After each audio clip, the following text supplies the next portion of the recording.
eso, ¿verdad? Ya me avisan. Asumo que sí lo hice porque tocaba hasta ahí y hoy día toca desde el oncenio de Leguía hasta el ochenio de Odría.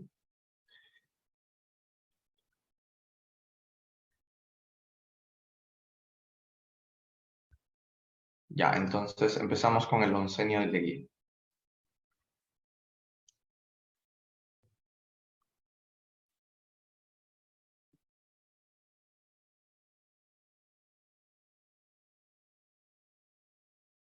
Estamos en el año 1919 y el Perú había vivido 20 años de una época conocida como la República Aristocrática. Como recordarán, la República Aristocrática se va a caracterizar principalmente en el predominio político de gente civil, gente de poder económico del partido civil, personajes poderosos, apellido y alcurnia, dueños de haciendas, y que de ahí llegaban al poder. Estos 20 años donde gobernó lo que se llama ahora la derecha, eh, cambió cuando llega al poder Leguía. Leguía promete ya no gobernar para la clase alta. Leguía promete que su gobierno será a favor de la clase media y la clase baja. Media y baja. Lo interesante es que cumplió, pero como la derecha sabe que Leguía, si gana las elecciones, va a gobernar para la clase media y baja y no para la alta, la oligarquía hará un fraude electoral para que no gane. Entonces, Leguía, sabiendo que el domingo le iban a hacer un fraude electoral, el día de las elecciones, decide llegar por un golpe de Estado. Leguía entra al poder por un golpe de Estado, cierra el Congreso, cambia la Constitución, deporta a opositores. Entonces, todo eso que te estoy diciendo, que Leguía es una tremenda dictadura, ¿no? O sea, que llegar por golpe, cerrar el Congreso, cambiar la Constitución y luego reformar la Constitución 2 veces para reelegirse 2 veces, votar opositores, eso es una dictadura. Pero a pesar de ello, él quiere que el Perú sea desarrollado, él le llamaba la patria nueva, y cumplió su promesa de apoyar y darle beneficios a la clase media y a la clase baja. Más bien a la clase alta les aumentaba impuestos, a la oligarquía les aumentó impuestos, y los deportaba también del país si no querían pagar impuestos. Ahí está. Desplazó del poder a la oligarquía civilista. Y apoyó a la clase media y baja. ¿A la clase media cómo la apoyó? Dándole trabajo en el Estado. San Marcos era una universidad de clase media y San Marcos no quería Leguía porque terminas tu carrera y terminas trabajando en el Estado. Apoyó a la clase baja, indígena. A los obreros les ratificó sus 8 horas. A los indígenas el Día del Indio. Reconoció las comunidades campesinas. Creó una oficina de asuntos indígenas y se convirtió Leguía en el papá de los indios, el patronato de la raza indígena se llamaba. Pero de todo lo interesante y bueno que hizo a favor de las clases excluidas, dio una ley polémica, la ley de conscripción vial, según la cual todos tienen que construir carreteras gratis, si no vas multa. Entonces los que no podían pagar multa tenían obligadamente que ir y esto fue abuso para los pobres, construyendo carreteras gratis durante una semana al año. A esto se le conoció como la mitad republicana. Pero Leguía se volvió muy indigenista cuando legalizó las comunidades campesinas, ¿no? Al Día del Indio. Claro, no hizo la reforma agraria, digamos que es un indigenismo poco hipócrita porque siguen las haciendas, sigue la explotación, siguen los indígenas sometidos a la servidumbre, pero al menos ya existen para las leyes y para el Estado. Leguía dependió mucho de los préstamos norteamericanos, dependía de los dólares, y por eso es que el Perú se endeudó mucho. Por supuesto que también los préstamos que pedía a los Estados Unidos sirvieron para hacer grandes obras públicas, avenidas, hospitales, y eso daba trabajo. Por eso la gente lo quería Leguía, y por eso lo reelegían a cada rato, y por eso cambió la Constitución 2 veces para poder reelegirse nuevamente. O sea, no cambió toda la Constitución, sino solo un artículo de la reelección, nada más. ¿Y qué pedía Estados Unidos a cambio de que nos prestan plata? Dólar. A cambio, pues, que sigan invirtiendo en dos recursos estratégicos del Perú. ¿Cuáles serían estos? Dos recursos estratégicos. Los gringos pedían eso a cambio. Yo te presto, pero tú me permites seguir explotando tus dos recursos. Uno sería la minería. ¿Cuál sería el otro? A ver. ¿Cuál sería el otro recurso que considera como el oro negro? Para Estados Unidos era lo mejor que podía darle el Perú y pagaba muy poquito impuesto. Es un hidrocarburo, también conocido como el oro negro. El petróleo, por supuesto, ¿no? Ya, entonces petróleo y minería es los recursos que pedía Estados Unidos. También llega la misión William Cumberland. La misión William Cumberland es la encargada de tener el control de nuestro banco de reserva y tener el control de las aduanas, ¿sí? Porque por A o B el Perú tal vez no pueda pagar su deuda, pues la misión norteamericana Cumberland ya tiene dos cosas estratégicas también. El banco de reserva, donde está metido todo el dinero del Estado, y las aduanas, para que sean los gringos los que cobren las aduanas de las importaciones. Eso pedían a cambio, ¿no?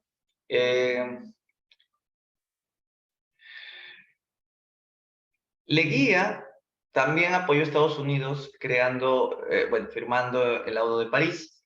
Con el Laudo de París, la IPC, que era la empresa internacional de petróleo aquí en Perú, Piura, la antigua hacienda Talara, Abril Pariñas, tenían que pagar más de 1.000.000 de soles al año de impuesto por la explotación petrolera. Pero ¿sabes cuánto pagaban? 300 soles. Estos desde el año 1914 venían pagando esa miseria de impuestos. Leguía les dijo que reconozcan que tienen que pagar el 1.000.000 y tantos y no solo 300 soles, por favor. Estados Unidos reconoció que sí, pues tenía que pagar el 1.000.000, pero no quería, simplemente seguía pagando 300 soles. Como reconocieron que estaban pues robándole la plata al Perú, Leguía los felicitó por su honradez de estar reconociendo ese robo y les dijo que sigan pagando 300 soles al año y que no le va a cobrar el 1.000.000 de soles. Entonces, de esa manera, Leguía le estaba dando mucho beneficio a los Estados Unidos. Repito, la misión Cumberland. La misión Cumberland es un norteamericano que viene aquí a tener dos cosas. Controlar el banco de reserva. El banco de reserva sirve para que guardemos la plata del Estado. Y entonces el norteamericano ahora es el guachimán del banco de reserva. Si el guía no puede pagar su préstamo en el futuro, el gringo se queda con la plata y con eso ya la deuda está saldada. También se quedan con las aduanas.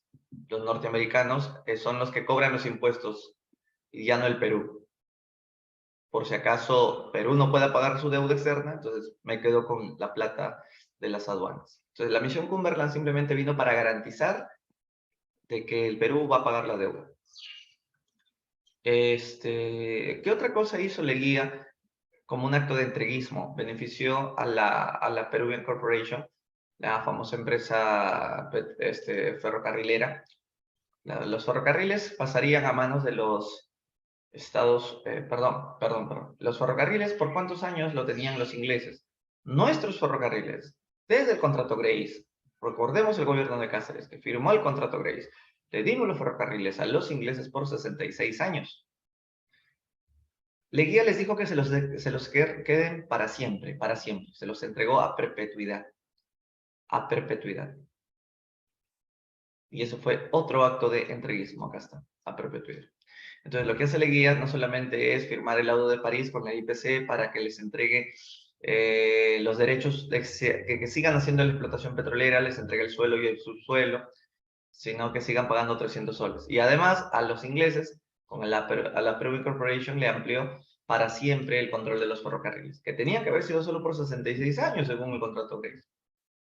De esa manera, como ven, Leguía está quedando muy bien con los extranjeros. Pero a pesar de esa dependencia que tenía con Estados Unidos y un poco con Inglaterra además, demostraba carácter Leguía, sobre todo contra los pitucos del Perú, que era la oligarquía, los dueños de las haciendas. Por eso es que decretó la ley de aguas. Con la ley de aguas, Leguía es el que maneja y monopoliza las aguas a todo el país. Tipo se da palo y Recuerda que el agua necesitan las haciendas de la costa porque son las haciendas más ricas y poderosas de la agroexportación. Suponte que un oligarca no le quiera, bueno, no le quiere pagar impuestos a Leguía. Suponte que un oligarca le quiera cocinar un golpe de estado a Leguía. Leguía, ¿cómo los castigará? Les corta el agua, y sin agua no hay haciendas, y sin haciendas dejan de ser oligarcas porque ya no son poderosos. Correcto. Entonces, esa es la ley de control del agua y de los proyectos de irrigación que hizo. Entonces, lo que hace Leguía es controlar a la oligarquía, controlar al gamonal. Leguía es como una especie de Pedro Castillo que friega a la oligarquía, que amenaza que va a estatizar, a que va a quitar los ahorros, ¿no? Entonces, es más o menos así. Claro que es un Leguía con plata, ¿no? Aunque Castillo también tenía su plata. Entonces, la derecha lo odia a Leguía, así como la derecha lo odió a Castillo. La oligarquía, los grupos más poderosos no soportan tener a un Leguía que está apoyando a la clase media y a la clase baja solamente. Y por eso es que Leguía demuestra poderes del Estado amenazándolos con el tema de cortarles el agua o tener una gente de mucha confianza de Leguía en todas las provincias para chequear cómo está la cosa. Por eso creo congresos regionales, para que haya una descentralización. Que se celebró los 100 años de la independencia y vinieron los países extranjeros, nos dieron nuestros regalos por la fiesta de la independencia. Sí, a mí también, Leguía y Fujimori, porque los dos han sido los que más años han gobernado el Perú, los dos disolvieron el Congreso, los dos fueron dictaduras, los dos cambiaron la Constitución, los dos regalaron territorio, los dos fueron reelegidos, los dos fueron populares, los dos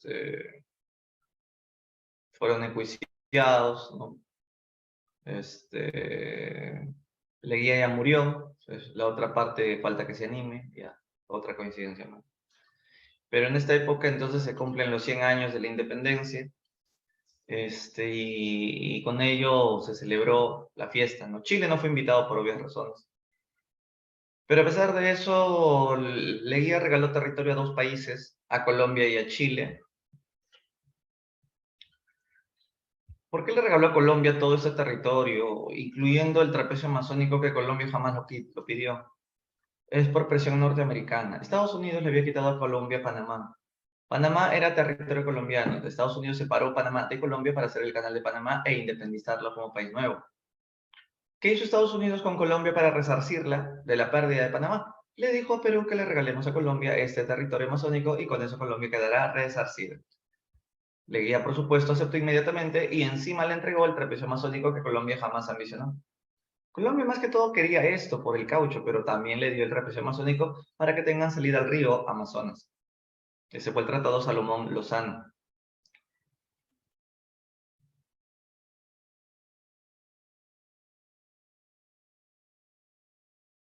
No entendí lo que has escrito, Gabriel. Escribe mejor. Lo que entregó Colombia a Perú a cambio de ese territorio fue un triángulo, que se llamó el Triángulo de Sucumbio, que era tan pequeñito que ni siquiera hoy ya no es peruano, es ecuatoriano. Y en el caso de Chile,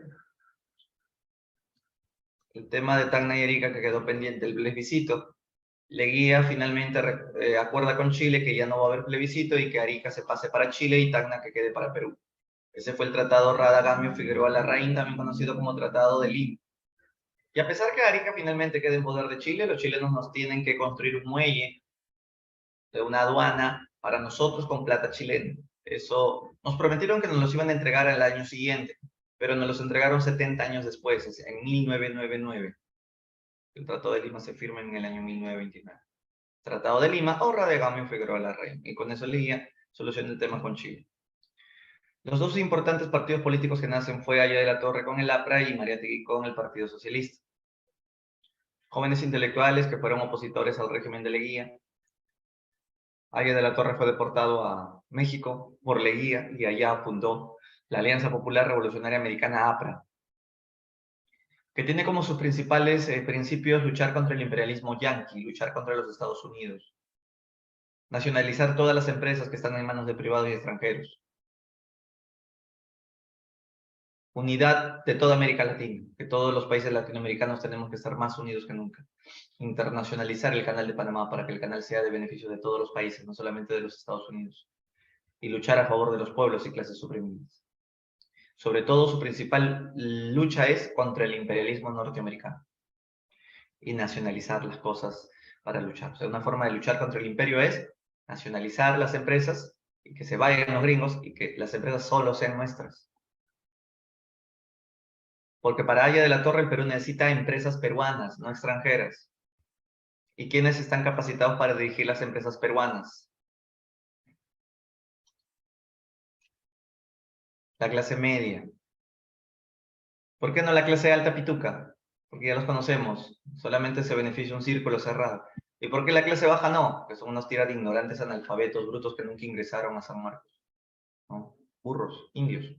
Por eso es que la clase media es la más capaz porque están en la universidad, dice el APRA. Y la clase media va a generar empresas, industrias, y le va a dar trabajo a los pobres, como obreros, empleados.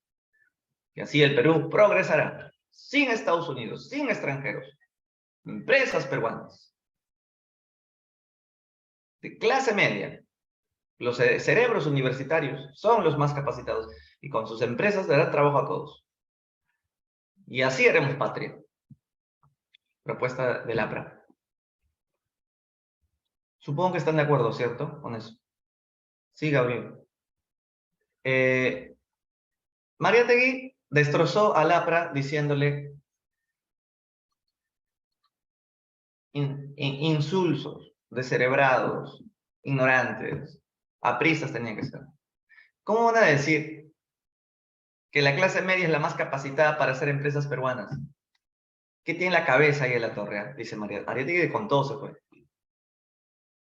La clase media es alienada. La clase media no está capacitada. Los estudiantes universitarios son los más alienados del Perú. Ellos quieren ser como clase alta y como no pueden, están estudiando porque quieren tener plata y viajar a París, a Miami y hacer su vida. Ellos luchan por ser una clase pituca, pero como no pueden, están ahí en la lucha. La clase media jamás tiene noción de patria. La clase media jamás piensa en el pobre. La clase media jamás es indigenista. La clase media es tan racista como la clase alta. Los que tienen que hacer el cambio son la clase baja. Esos obreros y campesinos tienen más inteligencia que la clase alta y la clase media. No sabrán leer y escribir, no tendrán título universitario, ni siquiera saben las cosas de ninguna carrera, pero tienen el sentimiento y la solidaridad y conocen cómo se trabaja la tierra. Ellos entienden la solidaridad y el colectivismo como en tiempo del ayo inca. Lo que el Perú necesita es reivindicar a la raza originaria del Perú, la raza indígena. Yo soy indigenista, dijo Mariátegui. El problema del Perú es el problema del indio. Y el problema del indio es el problema de la tierra. ¿Cómo podemos imaginar un progreso en el Perú si el Perú tiene 40 dueños, 40 haciendas, y las haciendas son para exportar los productos al extranjero, mientras que aquí esas tierras deberían de usarse para alimentar del hambre y la desnutrición de los pobres?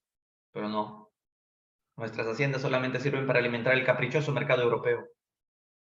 Lo que necesitamos es una reforma agraria donde las tierras sean colectivizadas para todos. Todos tenemos que beneficiarnos de todo. Nada que solo 40 peruanos se benefician. Y encima Haya de la Torre dice que hay que hacer capitalismo. Los capitalistas van a seguir siendo ricos y va a haber siguiendo la pobreza. ¿Qué importa que se vaya el imperialismo? Igual va a haber explotación. Todo capitalismo es pobreza. Enriquecen a algunos, empobrecen a muchos. El Perú no necesita un capitalismo, necesitamos un socialismo. El socialismo busca la colectivización de las tierras. El problema del indio no es su cara, no es su música, no es su ropa, es la tierra. Parecemos que todavía tenemos una economía feudal colonial porque nos basamos en haciendas. Entonces, lo que buscamos es que los indígenas y los obreros sean los que tomen el poder y hagan pues un gobierno socialista, como en tiempo del Ayu Inca, donde conocen pues el equilibrio místico con su naturaleza, donde entienden cómo se puede lograr el colectivismo, ¿no? Sin capitalismo se puede vivir bien y eso es un desarrollo muy simple, pero benigno. Lo escribió en los 7 ensayos de la realidad peruana. ¿Quién tenía la razón, el APRA o Mariátegui? Para ustedes, Si tendrían que haberse ido con uno de los dos, ¿con quién se iban? ¿Con el APRA o con Mariátegui?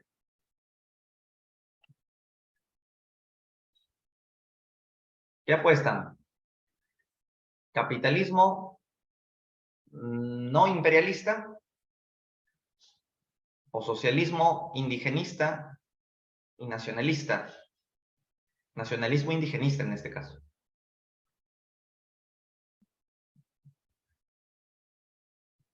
Ok, Mariátegui, ¿quiénes más quieren opinar? Mariátegui y Aya. Ya van dos Mariátegui y un aprista. Tres socialistas y un capitalista. Ya van cuatro socialistas. Cinco socialistas. Ah, Mariátegui son ustedes. Mariateguistas son. O sea, cuando muere Mariátegui se funda el Partido Comunista del Perú. Y 60 años más tarde el PSP se convierte en Sendero Luminoso. Qué interesante lo que están diciendo. Pero no me vayas a decir que Mariátegui está ruco, ¿eh? Ya no empieces a terruquearme, ni a terruquear a Mariátegui, ¿eh? Por favor. Porque ser comunista no significa ser terrorista, por si acaso.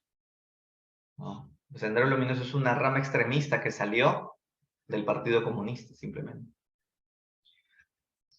Entonces, lo que hace Mariátegui es fundar el Partido Socialista y también crea la CGTP para que todos los obreros estén sindicalizados. Cuando ya muere, el Partido Socialista se convierte en Partido Comunista. Estos son los dos partidos más importantes que van a jalar masas y masas. Todo el mundo moría por tener las ideas o seguir la militancia de unos con Mariátegui y otros con él. Tienen que leer pues, los 7 ensayos de Mariátegui, ahí lo cuenta todo. Cuando se da el crack del 29, entonces dejaron de venir los préstamos, ya no hay dólar, entonces ya no hay trabajo, si ya no hay trabajo, ya no hay obras, ya no hay obras, ya la gente está desempleada, disminuyen las exportaciones, más bien Estados Unidos nos pide que le paguemos lo que le debemos, quiebran nuestros bancos, quiebra la Bolsa de Valores de Lima también, y encima Leguía Conchudo pide una reelección y a la gente le llegó Leguía por la crisis y golpe de Estado. No, Antonio, ¿qué estás hablando, Antonio? Estás muy equivocado. Del APRA rebelde sale el MIR y del MIR sale el MRTA. Claro. Sendero es maoísta, en cambio el MIR es influencia de la Revolución Cubana. Pero las guerrillas de los 60 y el terrorismo de los 80 es totalmente diferente, porque las guerrillas de los 60, como del EMIR, donde estuvo Hugo Blanco, Héctor Béjar, no, no matan campesinos, no matan campesinos. En cambio, el terrorismo de Sendero, unos malditos que mataban a Yacuchán, mataban a chánicas, ¿no? Estaban locos. Quieren acabar con la pobreza matando a todos los pobres. Eso era el radicalismo extremista maoísta que generó terrorismo, ¿no? En cambio, las guerrillas de los 60, tampoco te voy a decir que eran santas palomitas, ¿no? Eran comunistas las guerrillas de los 60 también, pero no eran extremistas como el maoísmo, el Sendero, eran de influencia de la Revolución Cubana. Y no harían la tremenda vergüenza de estar matando campesinos. Ellos buscaban la reforma agraria, las guerrillas de los 60. Y hasta que Velasco se las entrega. El golpe de Estado que le hacen a Leguía en el año 30 y se inicia con ello el llamado tercer militarismo que vamos a compartir.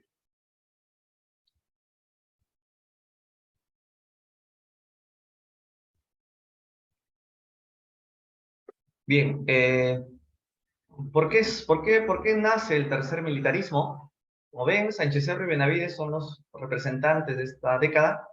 Ellos van a gobernar para los ricos, para la oligarquía, y la prueba de que están con los de arriba será que se empiezan a matar apristas y comunistas, porque el APRA y el comunismo son partidos que quieren hacer una revolución a favor del pueblo. El APRA más inclinado a favor de la clase media y baja, en cambio el socialismo, llamado ya comunismo, a favor de los indígenas y obreros, ¿no? Por la influencia de Mariátegui. Entonces, estos son gobiernos de la derecha, son gobiernos militares que reprimen opositores, incluso tienen una influencia fascista. Recuerdo que en los años 30 estaba el ascenso de Mussolini y de Hitler, y tanto el fascismo como el nazismo es anticomunista, por eso ellos también persiguen comunistas, pero también apristas, considerados pues terroristas, ¿no? El APRA no era visto como un partido, era visto como un grupo terrorista en esos tiempos, interesante, y forma como llamaban a los apristas. Bien, Sánchez Cerro hace el golpe en el 30, pero en el 31 va a elecciones. O sea, hace el golpe en el 30 y a los 6 meses renuncia por la presión de las Fuerzas Armadas, que le pidieron, vaya elecciones, señor, usted ha hecho el golpe, pero ya, ahora tiene que ir a elecciones. Sin embargo, en esos 6 meses que gobernó, hasta antes que renuncie, Sánchez Cerro juzgó a Leguía con el Tribunal de la Sanción, lo llevó a prisión, y también invitó a la misión Kemmerer, un economista norteamericano, para que nos dé algunos consejos sobre cómo solucionar los efectos que dejó el crack del 29, y lo veremos en un momento. En las elecciones del 31 gana a Aya de la Torre, Sánchez Cerro con su partido Unión Revolucionaria le gana a Aya de la Torre. Aya de la Torre se quedó bastante picón, porque eso es que Aya dijo, Sánchez Cerro puede estar ocupando el sillón presidencial, pero yo, Víctor Raúl Aya de la Torre, soy el presidente moral del Perú.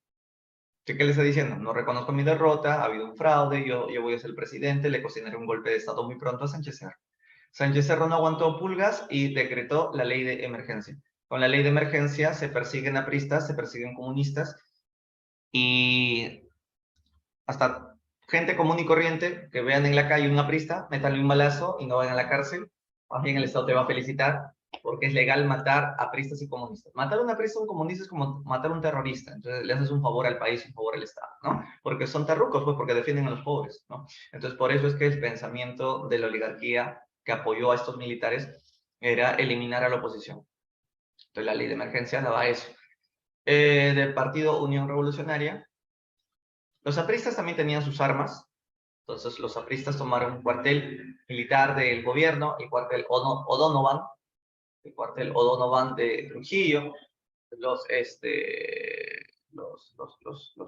los apristas tomaron el cuartel, agarraron a los militares, les sacaron el corazón, los mataron, los degollaron, les sacaron los testículos, hicieron masacre con los soldados del ejército. Sánchez Cerro, ¿cómo se vengó? Bombardeó el cuartel de Trujillo, donde estaban pues los apristas, miles de apristas murieron, otros 1000 fueron fusilados en la ciudad de la arqueológica de Chincha.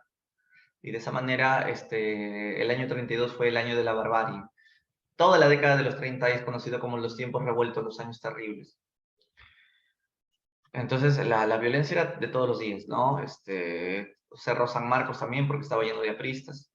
Dio la nueva constitución en la cual queda prohibido de participar en política todo partido de origen internacional, o sea, se está refiriendo de taquito aquí, obviamente, al APRA. El APRA queda proscrito, queda ilegalizado, queda fuera de la ley por ser un partido que nació en México, o sea, por ser internacional. Entonces, de esa manera, y astutamente, Sánchez Cerro con la Constitución prohibía la existencia del APRA. Prohibió la reelección, pero el gobierno durará 6 años.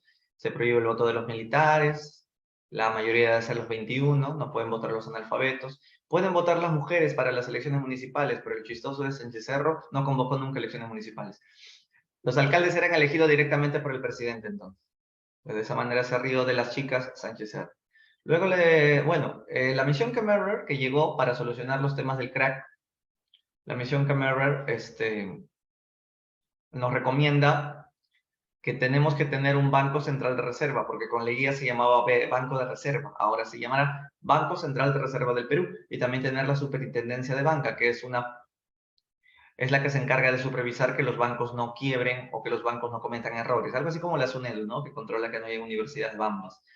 Pero también la misión Cameron nos propone crear el impuesto a la renta para que sea un impuesto extra para de los sueldos. Y que los bancos que iban a quebrar, que terminen de quebrar, y que la libra peruana de oro desaparezca porque no tiene sentido que siga siendo una moneda totalmente devaluada por el crack. Y esos son los consejos que nos da Edwin Cameron. No olvidar que el Estado es el que tiene el control de la economía, porque ese fue el consejo de Cameron, y el consejo de Cameron es muy parecido a lo que hizo el presidente Roosevelt con el crack del 29, que es el Estado quien maneja la economía y soluciona estos temas. Acá dice, ¿no? Incrementa la intervención del Estado en la economía. Esa es la influencia que trae Cameron al Perú. Bueno, Sánchez Cerro declara la guerra a Colombia porque quería recuperar el territorio que Leguía le había regalado, incluyendo Leticia, que salieron pues a hacer huelga. Entonces Sánchez Cerro dijo, le declaro la guerra a Colombia, recuperaré todos los territorios que Leguía entregó en el Tratado Salomón-Lozano, que queda anulado, y todo varón que tenga 16 años hasta los 60 tiene que ir mañana al campo de Marte, bueno, hipódromo de Santa Beatriz en ese entonces, para que vayan con los aviones hasta la frontera y peleen, ¿no? Y pues, fuimos, perdimos, combate de Huepí, pero Sánchez Cerro seguía mandando más jovencitos a la frontera. En una de esas, Sánchez Cerro fue a pasar revista a la tropa y a la salida lo mató un aprista de 28 años por la espalda traición. En su automóvil asesinaban a Sánchez Cerro. Un aprista lo matan, eso es una venganza pues del APRA. El Congreso nombra al día siguiente al nuevo presidente Óscar Benavides. Benavides demostró que no quería perseguir apristas, por eso dio la ley de amnistía. Liberó a muchos apristas incluso, pero los apristas, con esa libertad que tuvieron, mataron al director del diario El Comercio, porque era un periódico de la oligarquía, era un periódico de la derecha, era un periódico antiaprista, y entonces Benavides vuelve a perseguir a los apristas, aunque no fueron persecuciones tan espantosas como la que hubo con Sánchez Cerro, ¿no? No, pues jamás, por eso es que el Perú hoy día sigue siendo como un piquito de pollo, así, ¿no? Esa parte que tiene esa, Loreto, ¿no? Nunca más lo recuperamos, el trapecio quedó para Colombia, para siempre. Benavides incluso ratificó la entrega de ese territorio a Colombia, con el Tratado de Paz, Límites y Cooperación. Si Sánchez Cerro no era asesinado, su gobierno iba a durar hasta el año 36, pero bueno, lo mataron en el 33. Por eso le dijeron a Benavides que gobierne solo hasta el 36, ¿no? Y que convoque elecciones. Bueno, llega el 36, convoca elecciones, y gana un aprista. Entonces se anuló su victoria porque, como te dije, el APRA no puede participar en política. Entonces le dijeron a Benavides que se quede 3 años más gobernando, del 36 más 3, 39.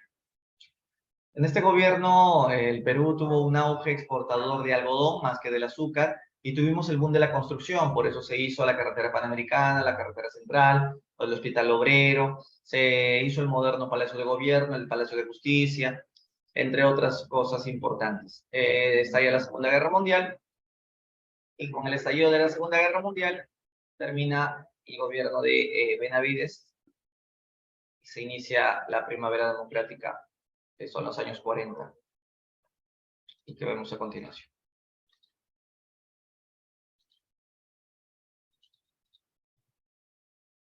Si tienen alguna pregunta me hacen saber.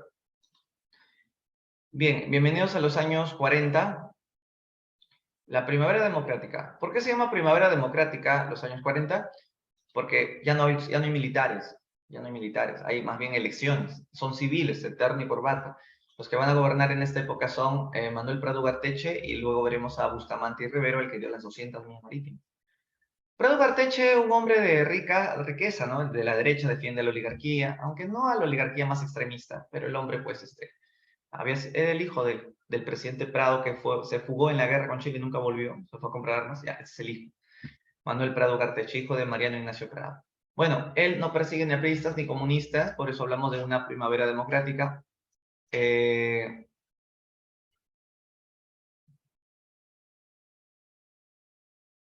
Habíamos dicho que Sánchez Cerro eliminó partidos internacionales porque no son nacionales. Y el APRA es un partido internacional porque nació en México. Por eso lo hizo. Ya, entonces decíamos que Prado no persigue apristas, no persigue comunistas, porque él no es como los militares. Y eso es una buena noticia. Por eso los comunistas hicieron sus sindicatos, los apristas seguían con sus marchas, cosas políticas. Por eso los comunistas bautizaron al presidente en agradecimiento como el Stalin peruano. Sin embargo, la Segunda Guerra Mundial estaba en su apogeo y el Perú, pues, jamás estaría en una guerra como esta. Perú se mantuvo neutral hasta que Estados Unidos entre en la guerra después de que Japón ataca Pearl Harbor, y por eso es que Estados Unidos le pide ayuda a toda América Latina. Estados Unidos le pide que América Latina le declare la guerra a Hitler. Ningún país sería tan tonto para hacerlo. Perú rompió relaciones diplomáticas nomás con Hitler, pero no fuimos a la guerra. Hasta que en el año 45, como ya Alemania estaba perdiendo la guerra, Perú emocionado sí le declara la guerra a Alemania, Italia y Japón. O sea, primero fuimos neutrales, luego rompemos relaciones con Alemania y en el último año ya Perú declara la guerra, pero no mandamos soldados al frente. Quien sí mandó soldados fue Colombia, Brasil y México. Esos países sí entraron con todo a Europa. Lo que hizo más bien el Perú fue deportar japoneses que vivían en Lima, gente inocente, italianos y alemanes, acusados de nazis. Los botábamos a Estados Unidos para que ellos se encarguen de canjearlos por prisioneros norteamericanos en poder de japoneses. Sobre todo japoneses fue lo que deportábamos en cantidades espantosas. y bueno, incluso todos los negocios que sean italianos, alemanes o japoneses quedan eliminados por el presidente. El presidente luego se entera de que tenía un banco que se llamaba el Banco Italiano, entonces no podía eliminar su propio banco y por eso lo convierte en el BCP. Así que todos los que tengan tarjetas BCP, no se olviden que ese banco tiene raíces fascistas italianas, o sea, amigo de Hitler. Por eso yo tengo tarjeta en Scotiabank. Bien, entonces el presidente Prado es el primer presidente de los Estados Unidos que viajó a la Casa Blanca. El presidente Prado es el primer presidente de los Estados Unidos que viajó a la Casa Blanca. Eh, y como ven en la foto, se entrevista con Roosevelt. Con Roosevelt. Y como eran amigos, y como que, claro, si tú visitas a la Casa Blanca es porque quieres ser amigo de Estados Unidos, Prado le dijo, presidente Roosevelt, te compro tus productos gringos y no te voy a subir aranceles, más bien te los voy a bajar y te voy a beneficiar con el tratado de préstamos y arriendos. Mm. La buena noticia de la Segunda Guerra Mundial es que subieron las exportaciones. El Perú vende azúcar, algodón, caucho, lana, petróleo para que se maten más bonito en la guerra, ¿no? Pero, pero bajan las importaciones. El mundo no nos quiere vender sus pastillas para la fiebre porque la prioridad la tienen los soldados que están enfermos. Entonces el Perú dice, bueno, ya no llegan importaciones, ¿y ahora qué hacemos? ¿Qué hacemos? No tenemos los productos que siempre compramos de Europa. Pues la solución es que nosotros mismos tenemos que producir nuestros propios productos y así nace el proceso de industrialización por sustitución de importaciones, o sea, industrializarnos en vez de estar esperando que importemos, ¿no? Entonces, en vez de estar vendiendo caucho, mejor que ese caucho lo convirtamos aquí en Perú en llantas. Y así nace la empresa Goodyear, que las llantas se ensamblan aquí en Perú. En vez de estar comprando aviones, ensamblemos nuestros propios aviones. Por eso se hizo el aeropuerto de Limatambo antes que el Jorge Chávez y se crea la Corporación Peruana de Aviación Comercial, Corpa, ¿no? También se crea la Corporación Peruana del Santa, que es para hacer en centrales hidroeléctricas. Y por otro lado también ensamblábamos latas de leche, apareció Leche Gloria, latas de atún, todo hecho en Perú, ¿no? Vidrio, cartón, acá está. Hicimos fábrica de, ¿qué? De caucho, ¿de qué más? De química, de madera, de construcción de vidrio, de pintura de llantas, de losas, de productos lácteos, de envase, papel de cartón, ¿no? Ya, todo eso. Claro, eran chucherías, pero al menos algo hacemos. En plena Segunda Guerra Mundial, Ecuador nos hace la guerra, Ecuador quería Tumbes, Jaén y Maynas, Perú que le dijo Tumbes, Jaén y Maynas, ni de vainas, guerra contigo. Entonces el general Eloy G. Ureta es el que dirige la guerra con Ecuador. En esta guerra ganamos. Incluso los peruanos nos lanzábamos en paracaídas para pelear contra los ecuatorianos, pero el aviador Quiñones prefirió no lanzarse en paracaídas y impulsó su avión para estrellarlo contra todo un grupo de soldados ecuatorianos. Es el héroe de la Fuerza Aérea y vale 10 soles. Finalmente se firma el protocolo de Río de Janeiro, Estados Unidos, Brasil, Colombia y, perdón, Estados Unidos, Brasil, Argentina y Chile pidieron ser los países garantes. Y así fue como Ecuador acepta que perdió la guerra y empieza a cerrar las fronteras. Ya que todos estos puntos rojos son mojones que colocaba Ecuador. Mojones son hitos fronterizos. 9 años más tarde, Ecuador le dijo a Perú, oye Perú, te has olvidado de contar el río Cenepa, acá no habías puesto una señal para yo amojonar. Oh, perdóname Ecuador, ahorita contamos el río Cenepa. No, no, no, no, no, ya no cuentes nada, ya has violado todo. Así es que esta parte que quede sin cerrar. Pero Ecuador, ya cerramos todo, falta solamente eso. No, no, no. Esta parte que queda abierta. Ah, y esta parte también que quede abierta. Pero Ecuador, hay dos partes que no vamos a hacer. ¿Cuándo lo vamos a hacer eso? No sé, ya veremos algún día. 20 años después, Ecuador desconoce todo el protocolo de Río de Janeiro y continuaron ambicionando Tumbes, Jaén y Maynas. Por eso habrán dos guerras más después de la del 41. Esta fue la gran guerra con Ecuador que tuvimos en plena Segunda Guerra Mundial. Bien, termina el gobierno de Prado, se incendió la Biblioteca Nacional, lamentablemente un cortocircuito, Jorge Basadre reconstruye la biblioteca, y también el censo del año 40, donde vomita 7 millones de habitantes. Era el primer censo del siglo XX, éramos 7 millones de habitantes y el 57% era analfabeto. Viene ahora el poder José Luis Bustamante y Rivero. Un hombre que no es pituco, no es de la oligarquía, su apellido nomás te dice que es un hombre de clase media, era profesor de la Universidad de Arequipa, de San Agustín. Bustamante Rivero ganó las elecciones gracias con el apoyo de los apristas. Los apristas votaron por él, su partido se llamaba el FREDENA, Frente Democrático Nacional. Entonces, los apristas le hicieron ganar ¿a cambio de qué? A cambio de que el APRA tenga congresistas y ministerios. Ya, entonces Bustamante gana las elecciones con el apoyo del APRA, no olvidar, con el apoyo del APRA, con el apoyo de la burguesía, porque el APRA son gente de clase media. Y ya como presidente, tuvo un problemón. ¿Por qué? Porque se acabó la Segunda Guerra Mundial. Y eso es una mala noticia para el Perú.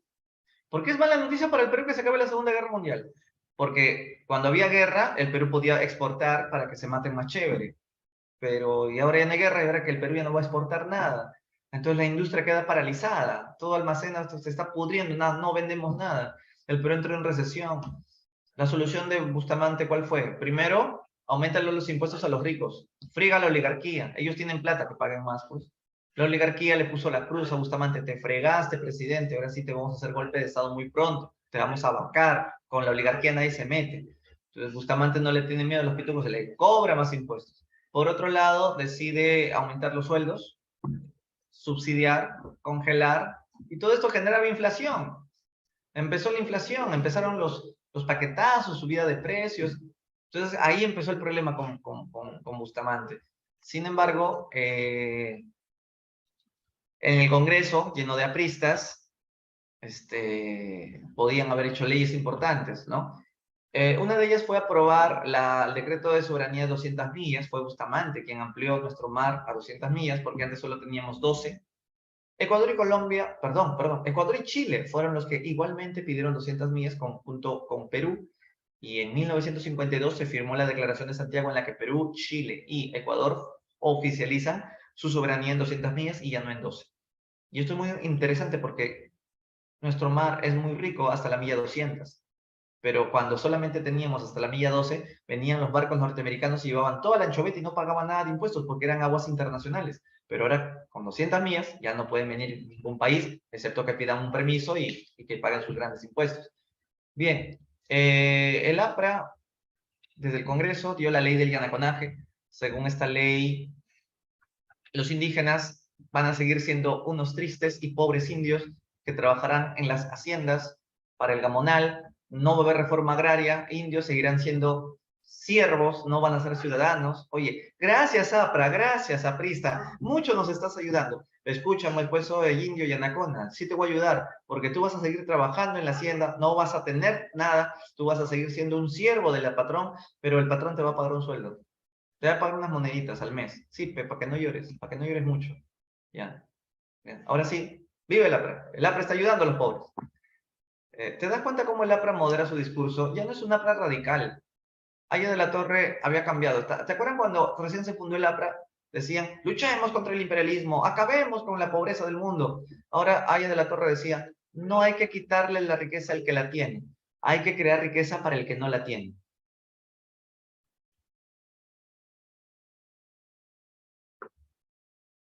Porque así es la política, Antonio, ¿no? Así es la política peruana. Y es justamente lo que voy a hablar en un instante. La ley del llanaconaje que había dado el APRA a favor del Yanacona, pero no le beneficiaba en mucho. También hubo obras importantes, el Hospital Hipólito Unanue, el Odina Vecinal número 3, etc. Y los apristas mataron al director del diario La Prensa. Ya eran dos directores que los apristas estaban asesinando. Primero fue el del Comercio, ahora de La Prensa, Francisco Graña, porque era un periódico también de la derecha. Un periódico también de la derecha, ¿no? Un ratito.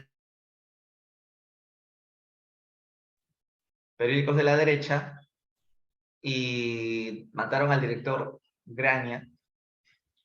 Y,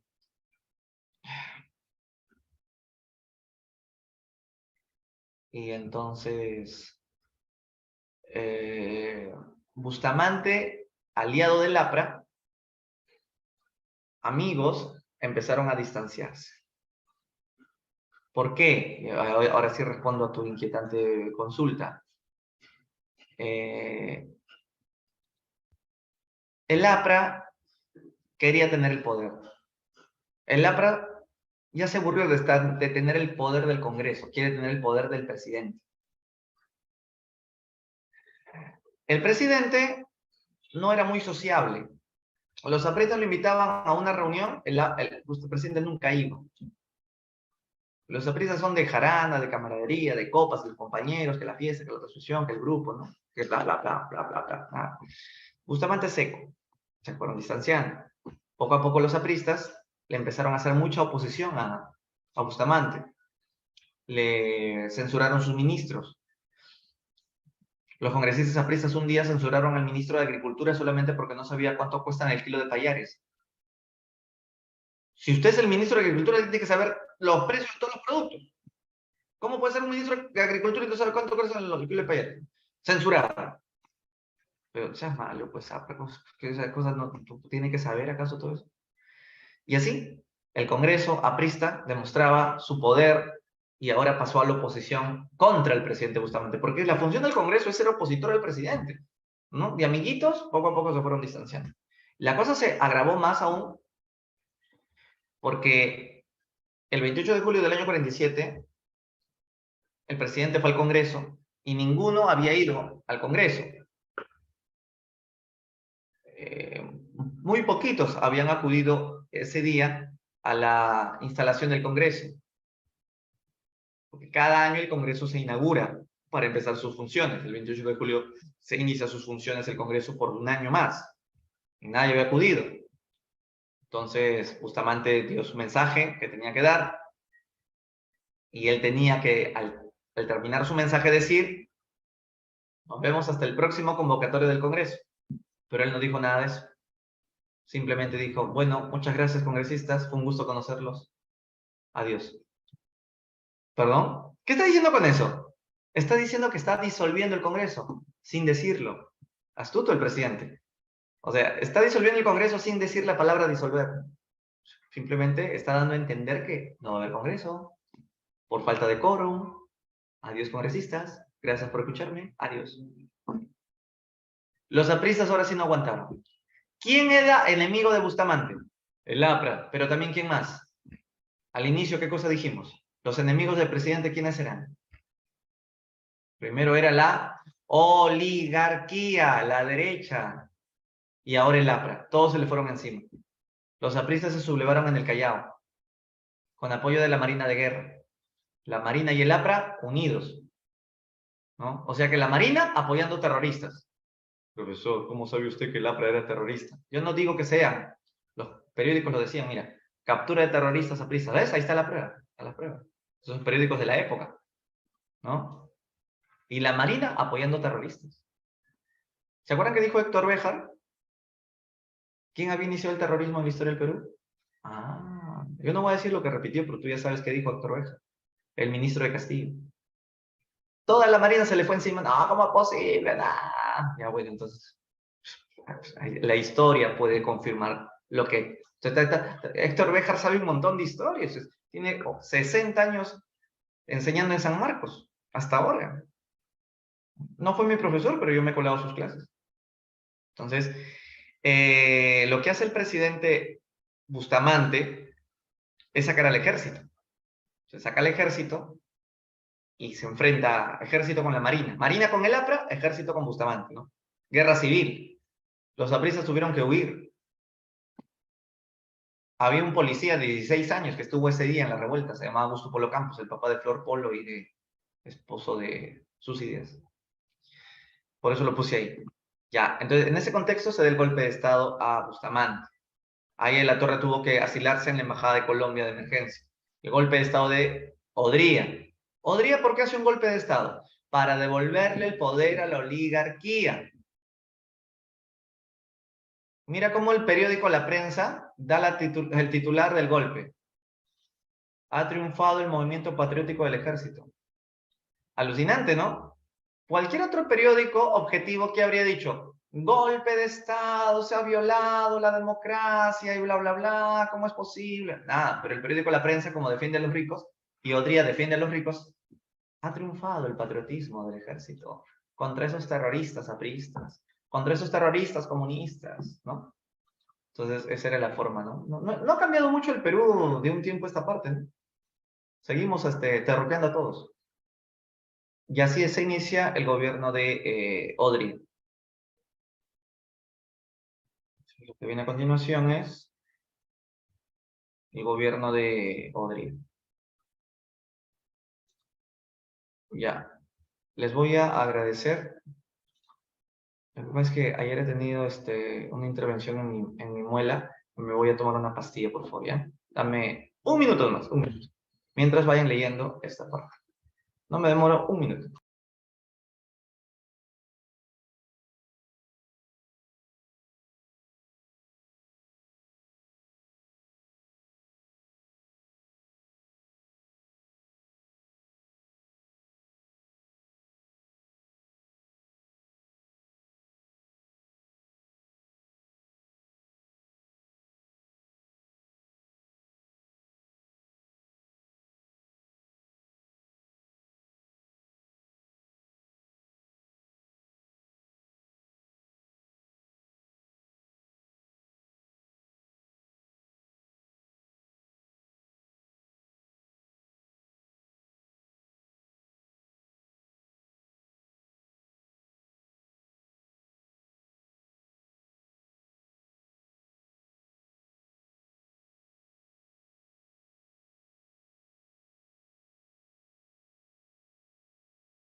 Ajá, a ver qué me dice Denise.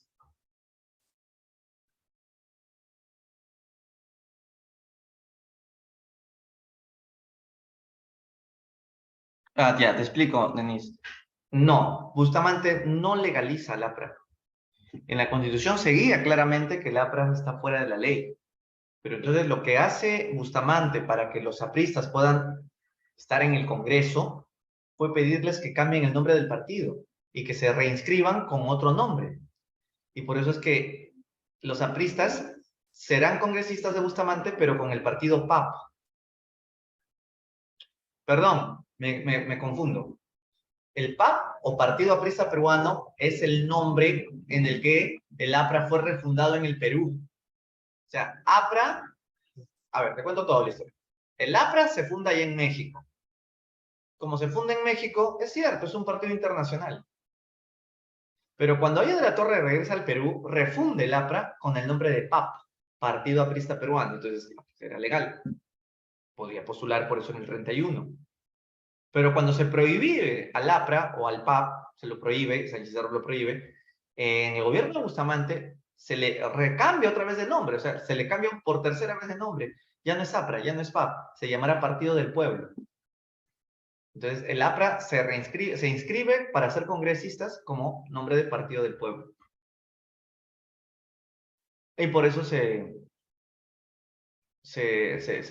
pudo tener congresistas apristas.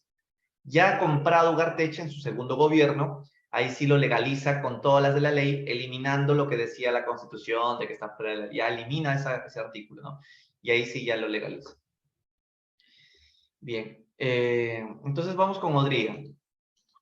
Lo que hace Odría es, como decíamos, hacer un golpe de Estado para devolverle el poder a la oligarquía. Le devuelve el poder a la oligarquía y tuvo dos etapas su gobierno. La primera etapa duró 2 años porque fue gobierno de facto, fue un gobierno no democrático, porque claro, llegó por golpe. Después de 2 años la gente se le subleva y le dice, ya pues Odría, ya mucho, pues no, o sea, ¿cuándo vas a ir a elecciones? Quieres seguirnos gobernando, pero gana elecciones. Entonces Odría tuvo que bajar al llano, o sea, renunciar. Cuando baja al llano, asume el poder momentáneamente Zenón Noriega, y él es el que convoca elecciones y Odría ganó. ¿Por qué? Porque fue el único candidato. ¿No tuvo rival? Sí hubo un rival, Ernesto Montagne, pero ¿qué crees? Misteriosamente desapareció del mapa. Qué raro, ¿no? ¿Quién crees que se encargó de eliminar a la competencia? Ah, entonces se quedó como único candidato Odría. Y así ganó. Y encima pidió que lo nombren gobierno constitucional todavía. Todas las de la ley. Odría empezó a matar a pristas y comunistas. Ah, otra vez. Vuelve el tercer militarismo con la ley de seguridad interior. Es la continuación de Sánchez Cerro con la ley de emergencia.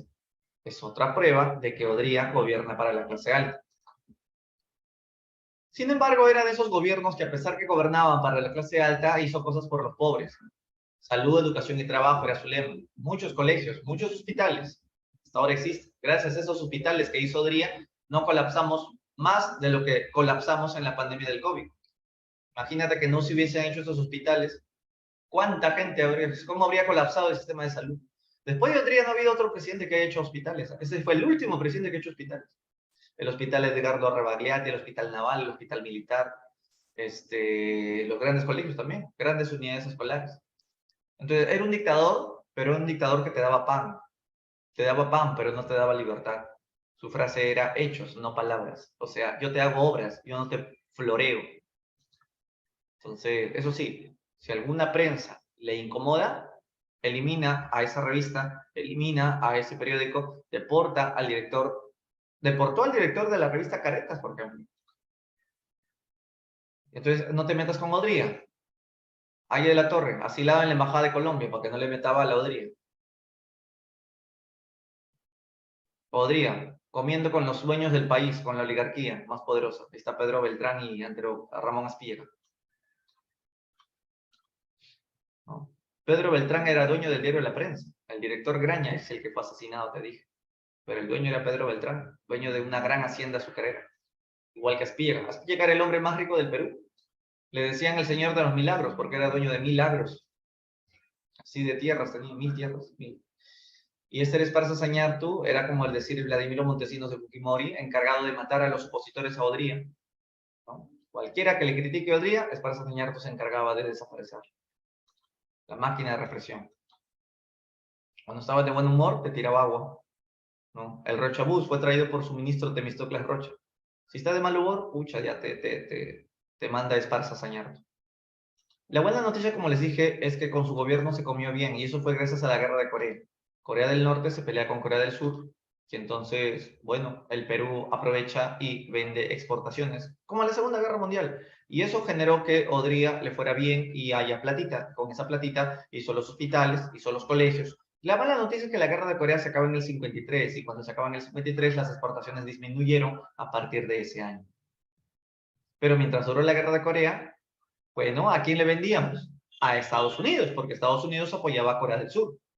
Como ven, Odría y Estados Unidos son amigos. Y cuando tú eres amigo del imperio, entonces tienes que hacerle favores al imperio. ¿Cuáles fueron los favores que le hizo Odría a los Estados Unidos? Le dio permiso para que los gringos vengan acá y se sigan chupando nuestro petróleo y nuestra minería. Así llegó la empresa gringa, la Southern Peru Copper Corporation, para la explotación del cobre, la Marcona Mining Company para la explotación del hierro y la Peru Copper Com para la explotación de nuestro zinc. Y lo peor, también pueden venir productos extranjeros y compiten con nuestros productos nacionales. Profesor, pero está bien la libre competencia. Sí, pero Odría le rebajaba los impuestos en los aranceles. Si tú eres un gobierno patriota, tienes que subirle impuestos a los productos importados para que estén caros y siempre el Perú prefiera lo nuestro. Pero no, Odría le bajaba los aranceles, ¿no? También con Odría se dio lo más democrático que pudo hacerse, el derecho de voto a la mujer para las elecciones presidenciales. Esto lo hizo gracias a su esposa María Delgado, que presionó a su esposo para que dé la ley en beneficio de la mujer. A las mujeres alfabetas, por supuesto, solo a las mujeres alfabetas. Y también fue un populista Populista quiere decir que tú le das al pueblo pescado, pero no le enseñas a pescar.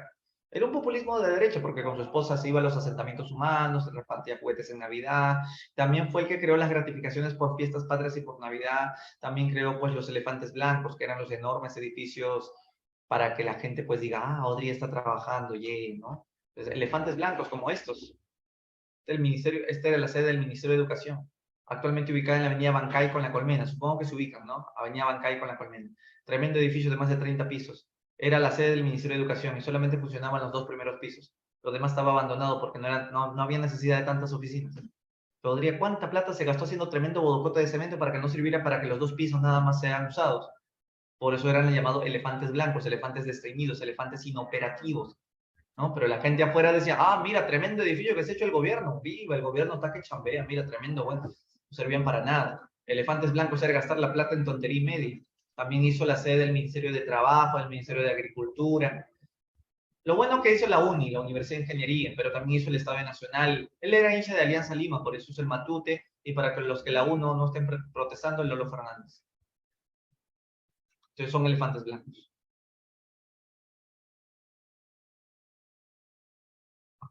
Ah, claro, claro, porque era arquitecto, ¿no? Pero Odría tenía el dinero de la Guerra de Corea. También aparece el CAEM. El CAEM es el Centro de Altos Estudios Militares.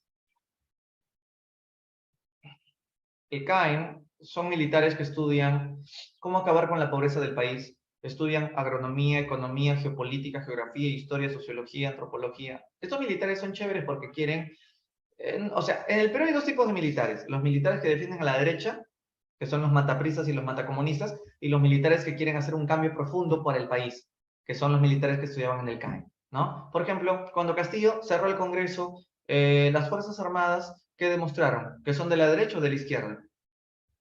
Ah, y disculpen si tienen algún papi de las Fuerzas Armadas o Policía Nacional, pero hay que decir las cosas como son.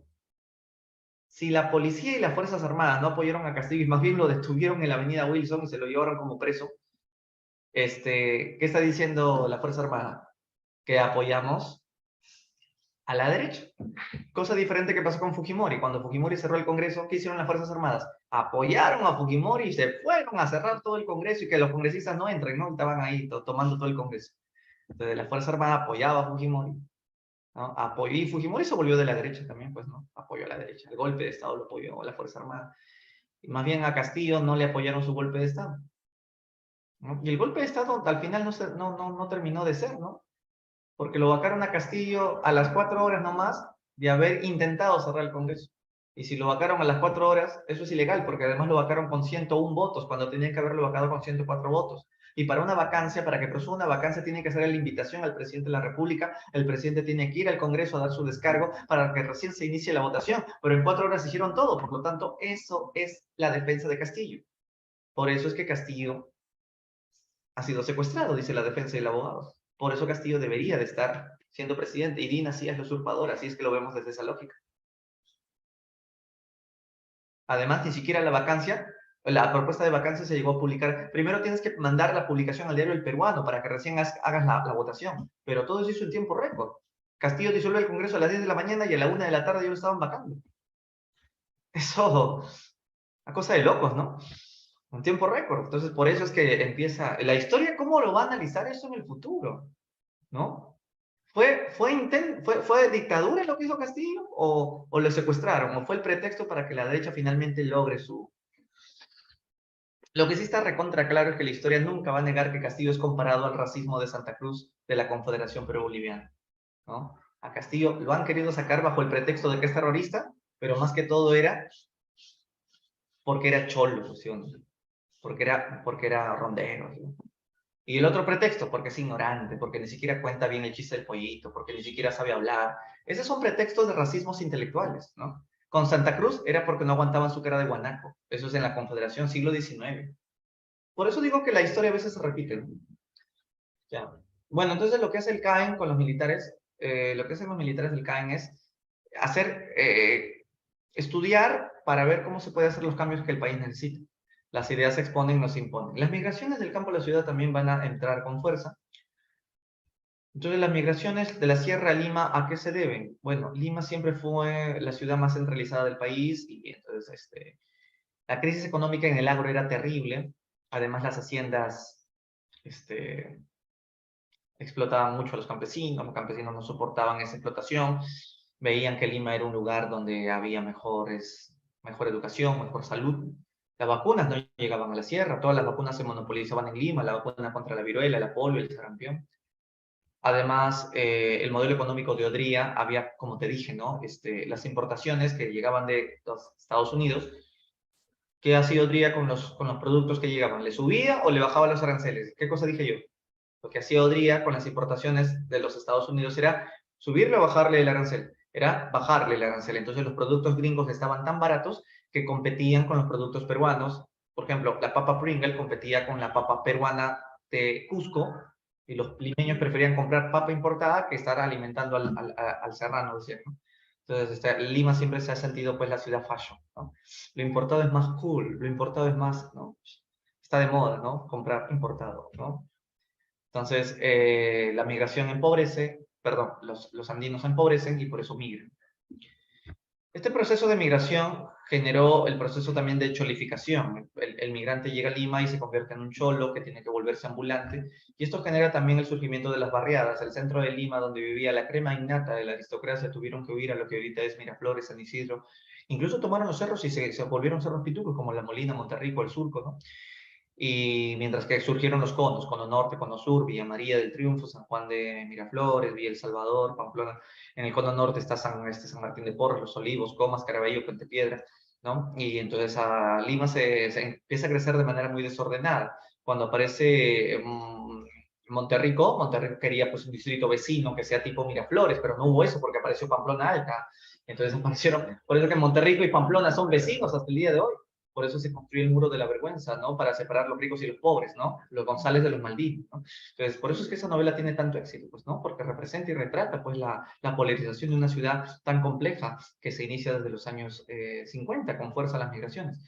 Entonces, los ambulantes toman el centro de Lima, eh, y aparecen, pues, los huaynos. Lima nunca había escuchado huaynos, ¿no? Zorzal andino, Picaflor de los Andes, Jilguero del Huascarán, empieza pues a escucharse en esos discos de vinilo de 45 revoluciones que eran unos tocadiscos antiguos, pero los limeños criollos pues no pueden soportar ver tanta cholada, tanta serranada aquí en la capital, entonces le piden que escuchen rock y que se quiten sus porquerías de polleras, de chullo y que se pongan su polo, su chor, ¿no? Su gorro, que estén a la moda, y entonces aparece el cholo, pues el cholo que tiene su carreta con sus papas, el ambulante, pues, ¿no? Con su polo de la alianza, con sus zapatillas, con su chor, con su gorrito, ¿no?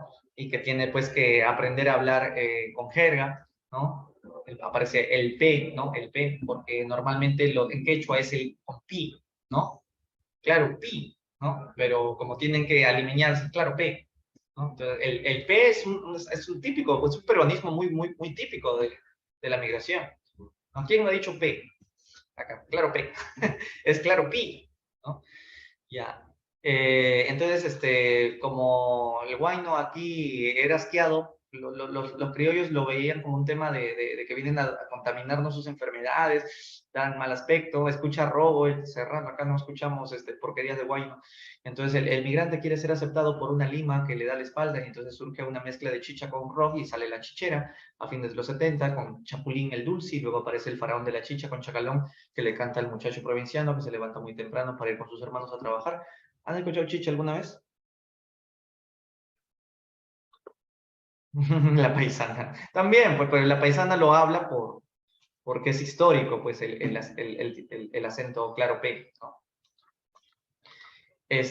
Claro, la chicha, a diferencia de la cumbia, escuchen la letra y vean la diferencia.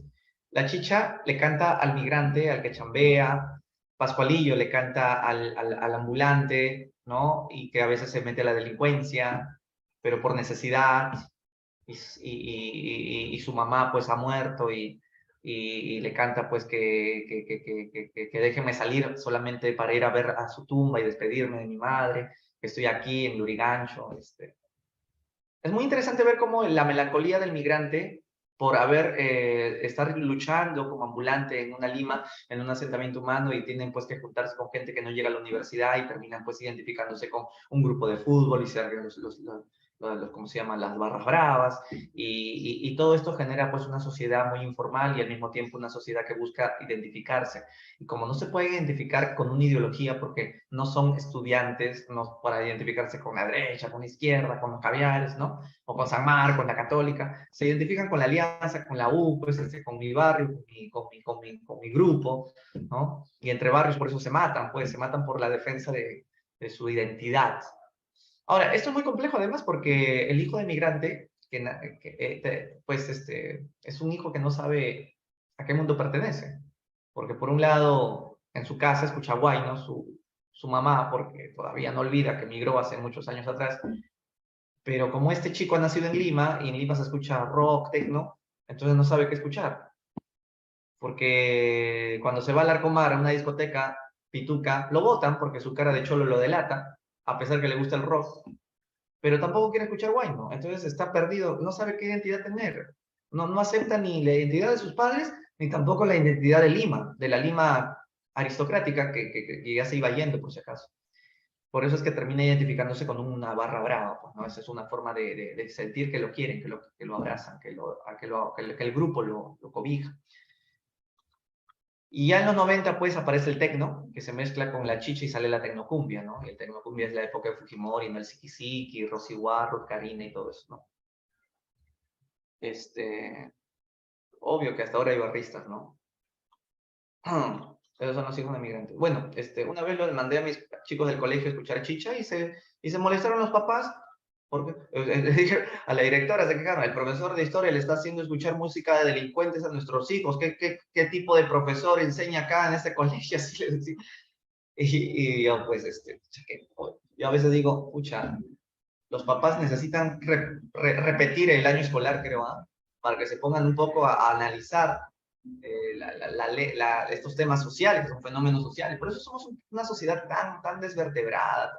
Si nuestros padres son los primeros que a veces no tienen, pues, o no han recibido, pues, sensibilidad social, no entienden, pues, que a los niños les estoy enseñando que analicen, pues, y después los chicos descubrieron algo, profesor, ya hice la tarea, ya, ¿y qué has descubierto de la letra de la música chicha?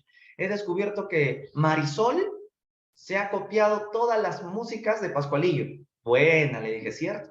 Porque cuando ustedes escuchen a Marisol la gitanita, Pascualillo es el que inventó la gitanita, ¿no? Y Marisol se copió todas las canciones de Pascualillo. Entonces, y bueno, pero la idea no era esa, ¿no? Sino que analicen a quién le cantan. Y Chacalón pues canta, pues. A diferencia de los grupos de ahora, el grupo, ¿cómo se llama? El grupo 5, ¿cómo es el otro?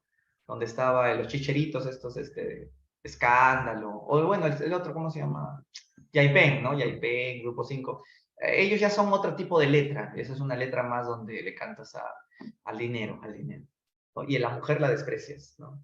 En cambio, en la época de Chacalón de Pascualillo, que la chica no puedo vivir sin ti, que sin ti no puedo ser, mi vida no tiene sentido, ¿por qué te vas? Que provincianita, quédate a mi lado. Pero en el siglo XXI ya es, márchate, haz de tu vida lo que quieras, ¿no? Ojalá que te mueras, decía la otra música. Y la de Tony Rosado ya pues es el clímax de todo, ¿no? Ándate a la reconchinchina, pues, ¿no? Entonces, miren cómo las letras de las músicas pueden ir también sirviendo para hacer un análisis de cómo va evolucionando y cómo se va volviendo, pues, una vuelta de género incluso, la agresión a la mujer. Bueno, Armonía 10, ¿no? Ok. Y bueno, los cómicos ambulantes, eso fue más que todo en los 80. En los 80, los cómicos ambulantes reproducen los problemas sociales. ¿A qué temas es el que tocan los cómicos ambulantes? Los cómicos ambulantes tocan los temas del racismo, la homosexualidad, la violencia contra la mujer, el acriollamiento, ¿no? La astucia, la viveza, el robo, ¿no? El racismo sobre todo, ¿no? Claro, los viejos cómicos ambulantes eran más puros, los actuales son un poco ya han tergiversado los temas, ¿no? Vean en internet el Cholo Cirilo con el poeta de la calle, pues. Ellos representaban el racismo del negro contra el cholo, ¿no? El negro del Callao contra el cholo que vende habas. Entonces ahí se representaba un tema muy típico de la sociedad de México. Muy bien, entonces cuando ustedes suben a un bus y un venezolano sube a vender caramelos o a pedir colaboración, y luego sube un migrante que viene a vender sus habas. ¿Cuál es la diferencia en la forma como vende el venezolano y el migrante peruano? Eso es para una tesis, ¿eh? La diferencia es que el venezolano, primero, te regala el caramelito, y luego te cuenta un chiste. Y luego te dice que en Venezuela había sido abogado, estudiante de economista, ingeniero, y que por la crisis ha venido a Perú y por eso está en esta situación y pide que lo ayudes. Pero siempre con una sonrisa. Sube el provinciano a vender sus habas y te cuenta una triste historia de su tierra, te habla como si estuviera llorando, te canta un guainito, o en todo caso te da un discurso así muy melancólico como para que te dé pena y tú le colabores. ¿A quién le colaboras más? ¿Al venezolano o al provinciano? O sea, ¿qué discurso te ha convencido más? Siendo limeño, yo una vez me puse a contar, ¿a quién le colaboran más? Me fui de paradero a paradero para ver cómo es la cosa. Hice un estudio etnográfico. Y le colabora más al venezolano. ¿Cuál es la conclusión? El venezolano es visto por un limeño como uno igual a él. ¿Por qué? Porque el venezolano es más extrovertido, ¿no? Te saca una sonrisa, ¿no? Te cuenta un acertijo y si haces bien el acertijo te regala un caramelito, ¿no? Y te dice que ha sido profesional, que ha sido estudiante y que ahora la crisis ¿no? Lo pone así. Entonces tú te identificas, él es como yo, él es profesional como yo, ahora la crisis lo ha dejado así, yo lo ayudo.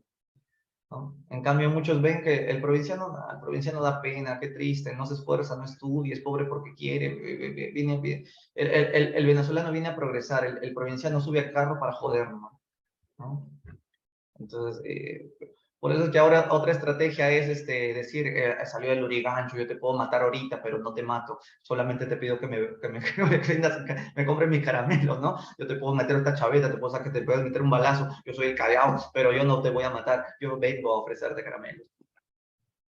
Y la gente pues le colabora, ¿ya? Yo me quedé así, y yo también le colaboré, por si acaso, por si acaso.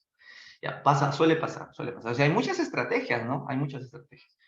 Bien, y así termina el gobierno de Odría, y ahora vamos con el gobierno de Manuel Prado Ugarteche, más conocido como la convivencia.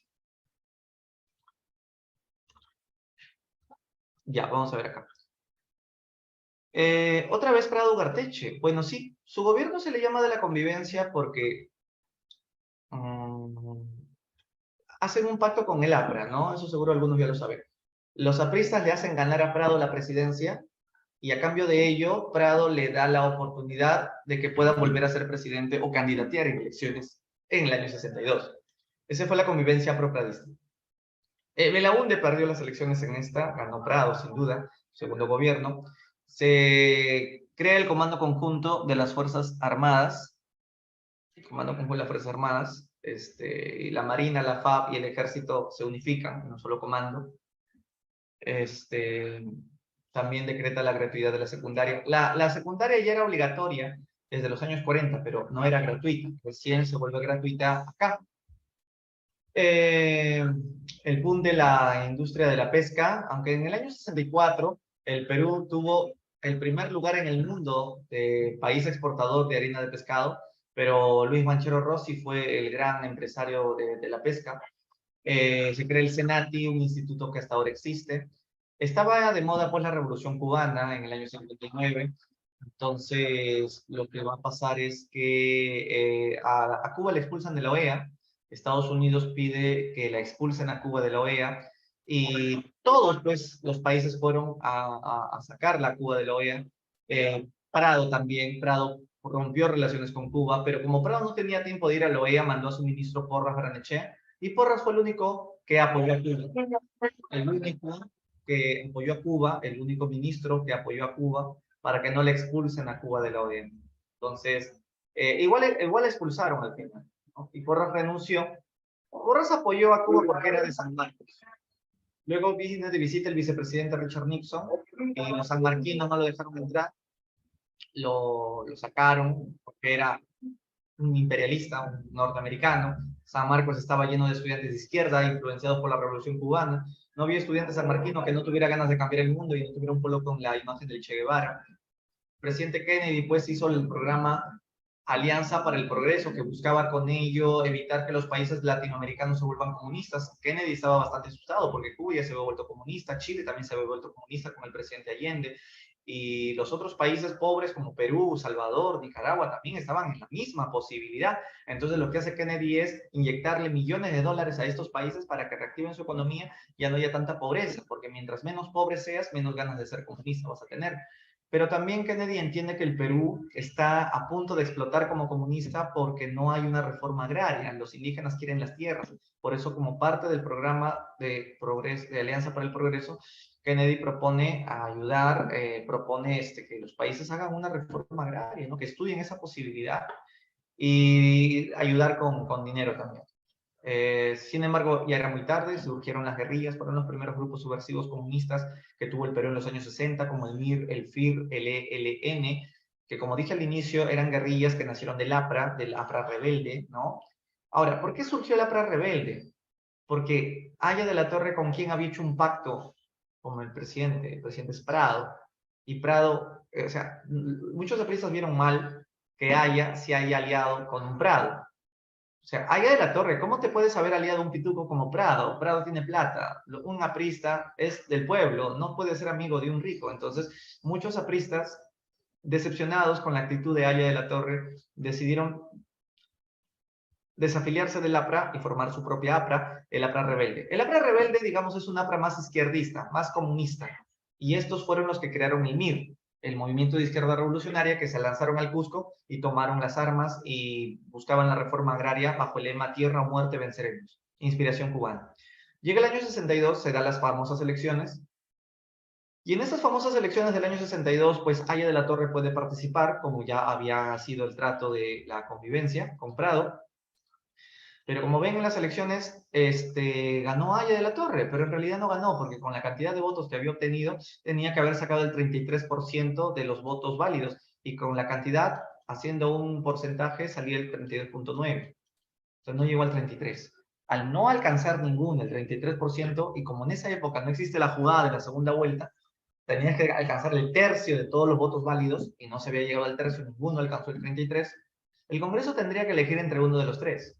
Lo más probable es que el Congreso elija a Haya de la Torre. ¿Por qué? Porque fue el más votado. El problema es que si el Congreso elige a Haya de la Torre presidente del Perú, la Fuerza Armada mata apristas, los militares mata comunistas. Estos militares de la época de San Gisardo de Odría sacaron en la televisión un mensaje de la Fuerza Armada diciendo que Haya de la Torre no va a poder seguir siendo presidente del Perú si gana, porque la Fuerza Armada no lo va a reconocer, lo ha vetado. La Fuerza Armada no le va a hacer el saludo ni la subordinación como presidente de la República. La Fuerza Armada cree que Haya de la Torre es un terrorista, y a los terroristas no se le puede nombrar presidentes del Perú. Así es que si el Congreso lo nombra a Haya presidente, le vamos a meter un balazo. Haya de la Torre dijo, renuncio, no quiero bronca con los militares, ya mucha bronca ya. Más desangramiento, no, 30 años más de desangramiento no quiero. Solo queda Belaúnde y Odría. Los congresistas belaundistas votarían por Belaúnde, los congresistas odristas votarían por Odría. Los congresistas apristas tienen dos opciones: o apoyan a Belaúnde o apoyan a Odría. Al APRA ya no, porque Haya acaba de renunciar. Si tú fueras congresista aprista, ¿quién apoyas? ¿A Belaúnde o a Odría? Si tú fueras congresista aprista, ¿apoyarías a Belaúnde o a Odría?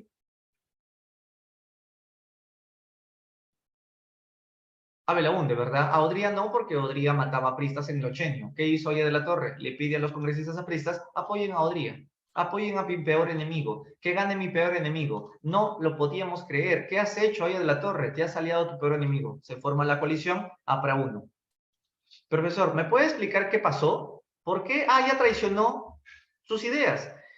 Lamento decirles que Haya de la Torre dejaba de ser un partido revolucionario a favor del pueblo y se volvía un partido de la oligarquía, un partido de la derecha. El APRA se aliaba a Odría y con eso traicionaba todos sus principios. Fue el peor error de su vida que cometió Haya de la Torre. Y ahora, ¿quién va a ganar? Odría. Con los votos del APRA ganara Odría. Faltaba nomás la formalidad. El Congreso está a punto de votar. Levanten las manos los que quieren que gane Belaúnde. Levantan las manos un poquitos nomás, los belaundistas. Levanten la mano los que quieren que gane Odría. Ya estaban listos para votar los apristas y los odristas, y golpe de Estado. Golpe de Estado el 18 de julio de 1962 a las 2:18 de la madrugada, y se suspenden las elecciones y ya no ganará Odría.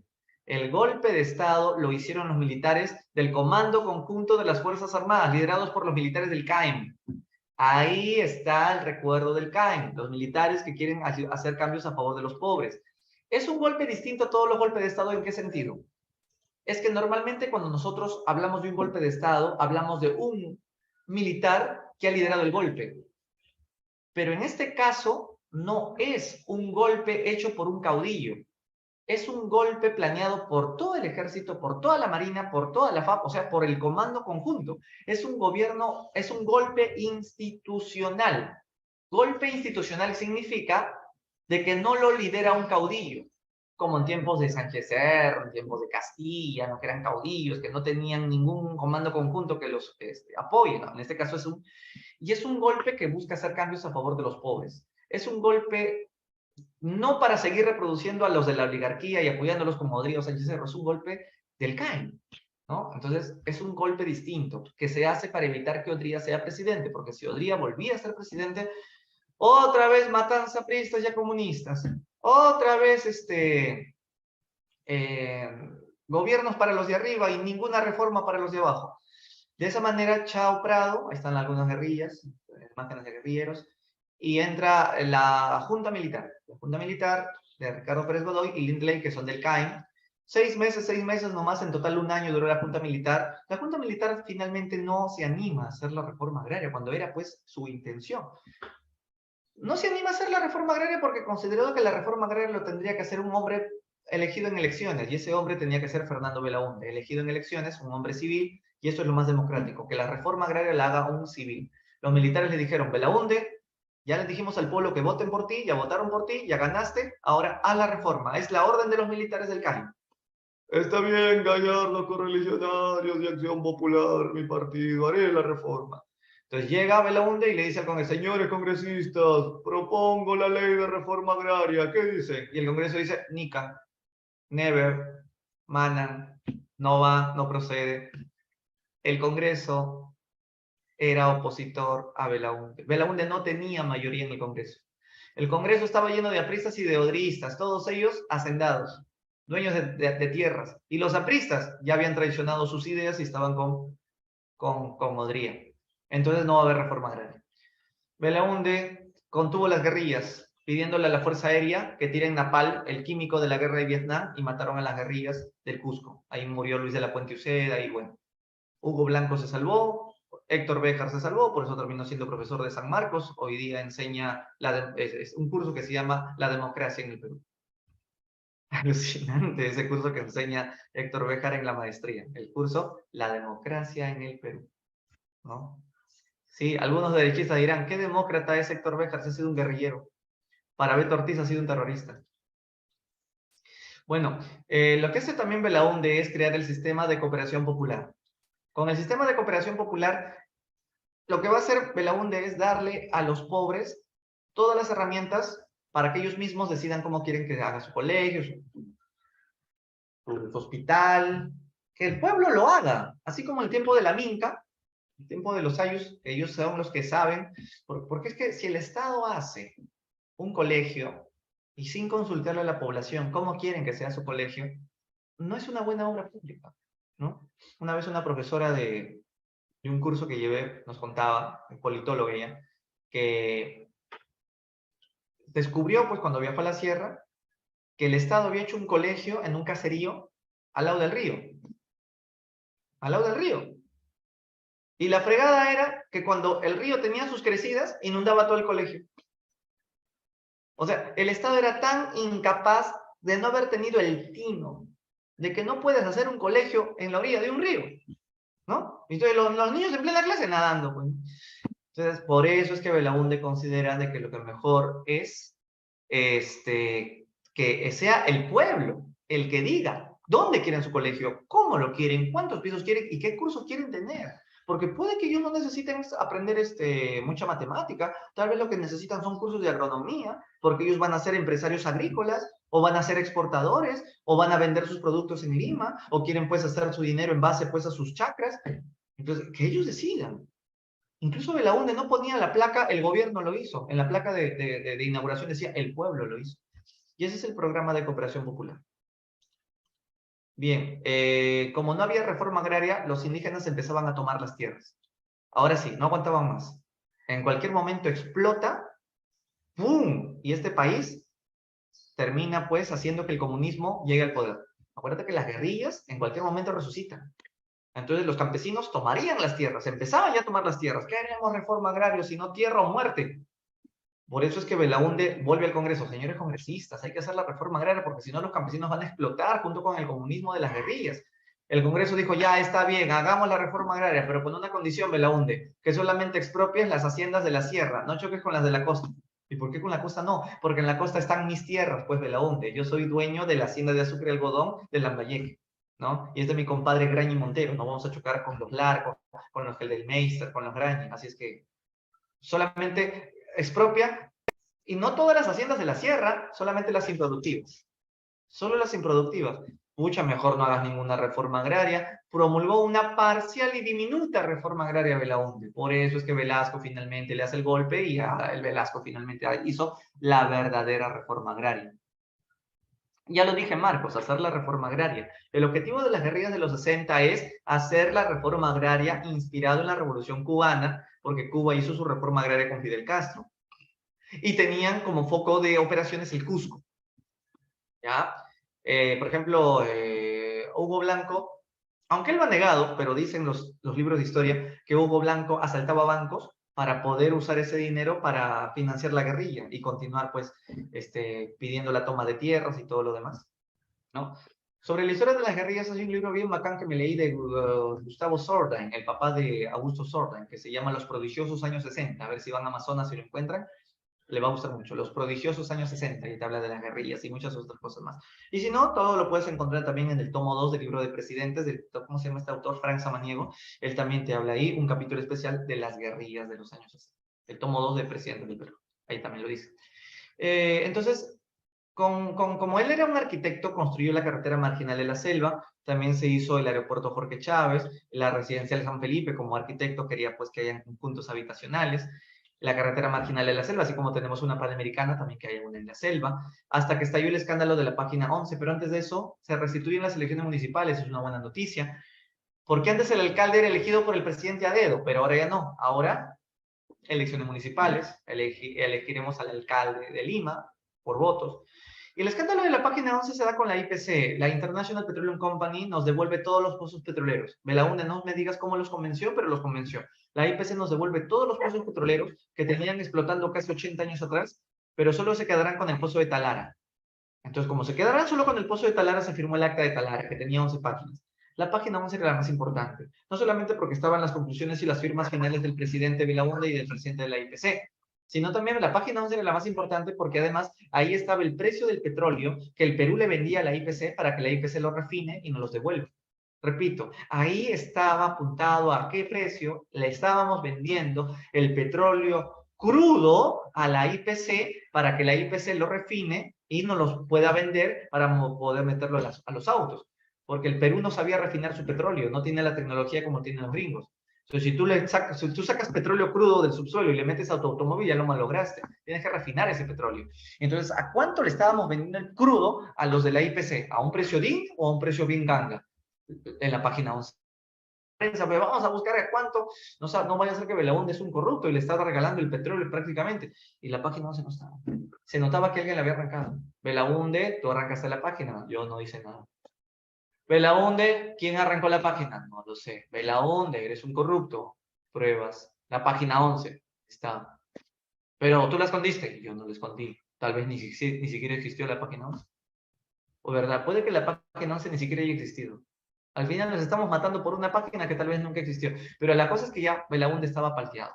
Y Belaúnde estaba quemado. Todo su consejo de ministros renunció. La gente estaba cansada. La gente seguía migrando. Eran muy pobres. Tocaban la puerta del palacio los paisanos, las paisanas, pidiendo que Belaúnde los atienda. Pero esa puerta nunca se abrió. Hasta que un día ya no fue necesario que la puerta se tocara. Un tanque de la Segunda Guerra Mundial de marca T-55 dirigido por Velasco, rompe las puertas de Palacio y lo saca a Belaúnde. El golpe de Velasco fue el 3 de octubre del año 68. Belaúnde fue sacado en pijama. No lo creo. De Belaúnde no puedo acusarlo de corrupto. Nunca se encontró ningún acto de corrupción en Belaúnde. De verdad, de Belaúnde no podemos acusarlo de nada. La página 11 probablemente no existió, ¿ah? Creo que no existió. O en todo caso, ¿quién la arrancó y para qué la arrancaron? ¿Eh? El punto es que cuando Belaúnde ya no era presidente, se lo ampalló un día, llevando sus zapatos viejos al zapatero. Esa es una prueba de que no robó, recibía su plata del Estado, ¿no? Creo, lo mínimo. Entonces, pero lo que no podemos negar es que Belaúnde cómo combatió las guerrillas, ordenando que maten a los guerrilleros con este químico que es queroseno gelatinizado, como hizo los Estados Unidos cuando acabó con los Vietcong. Eso fue una masacre, ¿no?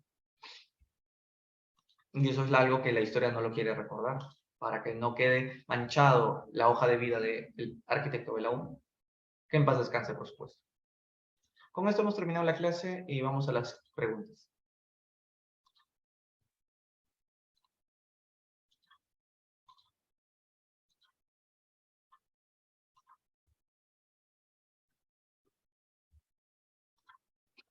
¿Podemos empezar?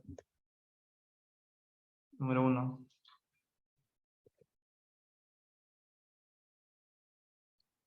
Consecuencia política del crack del 29 para toda América Latina. Política. Dame una clave política. Solamente recuerdo lo que pasó en el Perú por el crack del 29. Cayó también el presidente de Brasil. Sí, golpes militares. En varios países hubo golpes militares, en Colombia, en Brasil y en Perú también. En México también. Ya, 2. ¿Cuáles fueron las inmediatas repercusiones que dejó el crack en Perú? Ojo, inmediatas. La palabra clave aquí es inmediatas.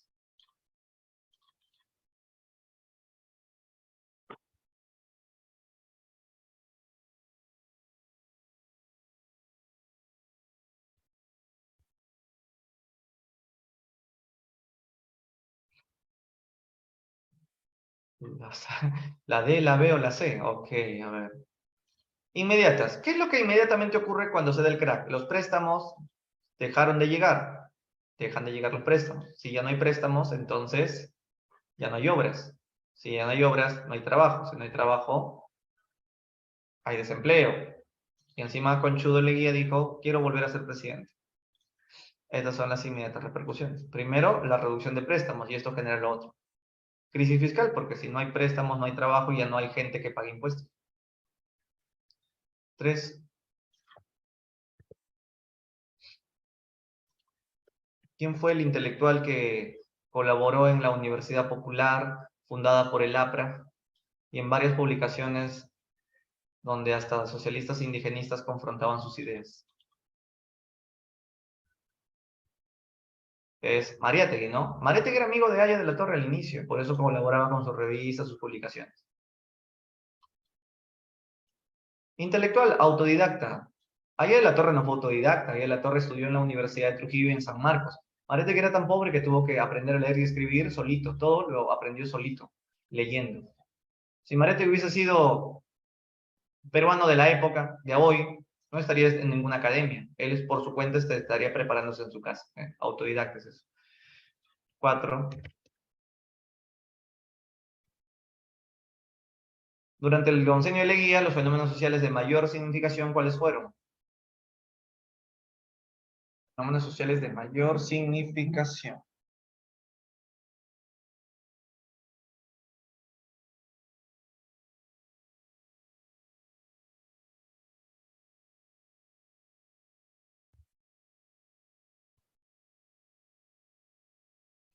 Acá la clave es, o sea, la palabra clave es fenómenos sociales. ¿Qué son fenómenos sociales?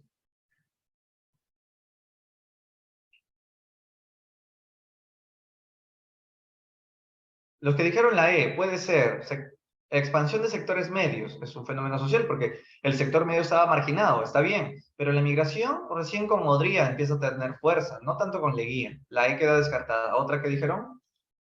La D. El crecimiento urbano, bueno, yo digo, crecimiento urbano es un fenómeno social, no lo sé, es más un fenómeno arquitectónico. Pero incluye la sociedad, profesor. Pues, el incremento de accidentes de trabajo. No, El accidente de trabajo no. Si ni siquiera hay automóviles. La C, la expansión del movimiento estudiantil. Claro, acuérdate que la reforma universitaria estaba de moda. Los estudiantes gobiernan su propia universidad, las huelgas, las marchas eran costumbre. Movimiento obrero también, porque los obreros tienen sus 8 horas de trabajo. El movimiento campesino también. El mismo Leguía auspició el Día del Indio. Esos son fenómenos sociales. Obrero, campesino y estudiantes. Los fenómenos sociales significativos, ¿no? Las protestas universitarias. ¿Cuándo se habían visto protestas universitarias? Es a partir de los 20 que empiezan esta moda. 5. ¿Qué significó la ley de conscripción vial?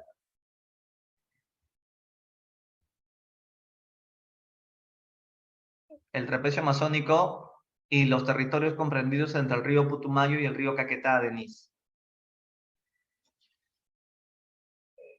Correcto. Trabajo obligatorio en la construcción de caminos y carreteras. 6. ¿Cómo se llamó el periódico, perdón, la revista donde escribía Mariátegui? Por eso le decían el Amauta. Se llamaba Amauta. Yo tengo una Amauta. Me lo regalaron una vez. Una Amauta. Viejo ese librito, pero muy bonito. Donde escribía Mariátegui. Enorme era la Amauta. 7.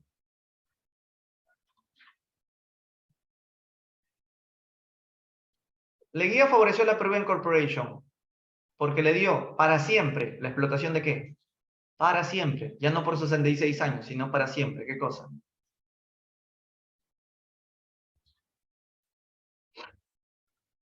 Los ferrocarriles, ya.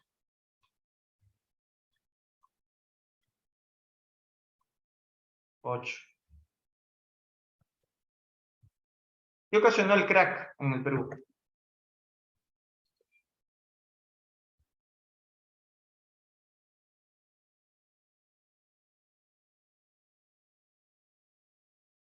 El aumento del interés sobre nuestros préstamos. No.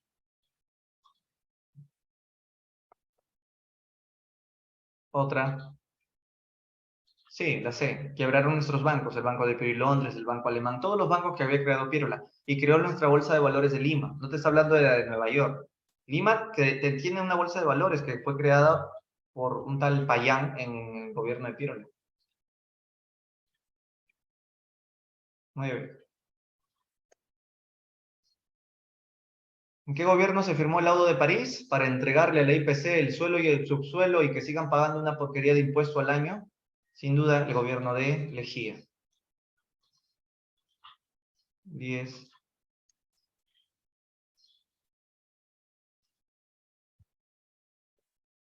¿Cómo se llamó la oficina que creó Leguía para recoger denuncias de los indígenas sobre abuso de sus gamonales?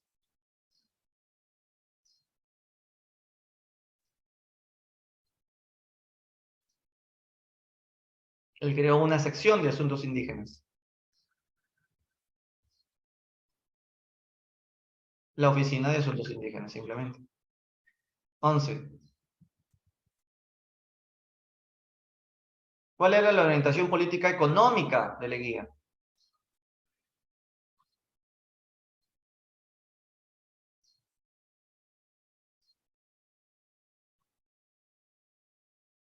La inversión norteamericana, correcto. 12.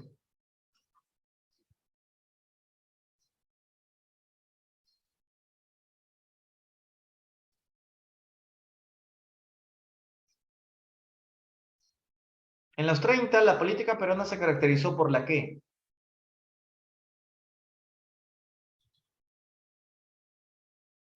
En los 30.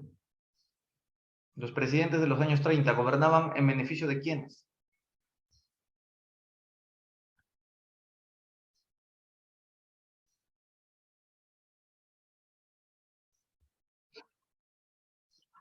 En beneficio de la oligarquía. Esta oligarquía estaban asociados con los militares. Ya, 13. Aire de la Torre, fundador del APRA. Una de las medidas de su plan de acción que enfrentaba el imperialismo, ¿cuál sería?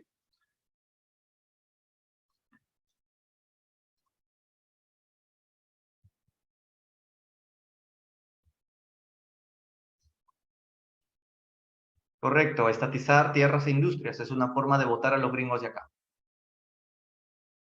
¿Quién fue el vencedor de las elecciones de 31? ¿Quién más, pues? Sánchez Cerro.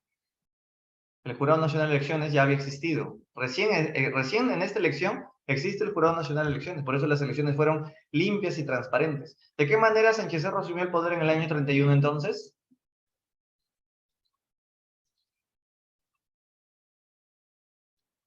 En el año 30 llega por golpe, pero en el 31 por elecciones.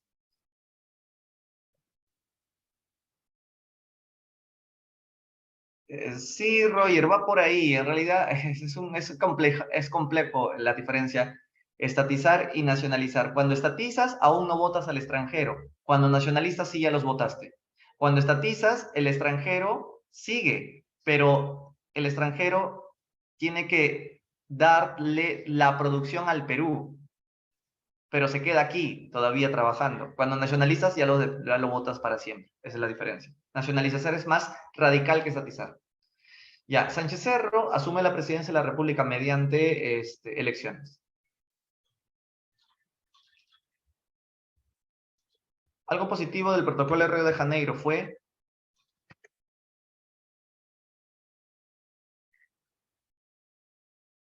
que Ecuador, como perdió la guerra, reconoce nuestros derechos sobre Tumbes, Jaén y Maimes. ¿Quién fue el presidente que decretó las 200 millas? Es una pregunta de colegio esto. Lo siento, se coló una pregunta muy monce. 18. El protocolo de Río, que puso fin a la guerra, se basó en el informe. Esa es una pregunta datera. Bras Díaz Aguilar, que fue la que decidió que por ahí van a ir las fronteras. 19. ¿En qué gobierno ganamos la guerra con Ecuador? Estas son preguntas para que te relajes. Ya. 20. ¿Cuál fue el problema político más grave que afrontó Bustamante antes del golpe de Odría? ¿Cuál fue el problema político más grave que afrontó Bustamante? ¿Cuál fue?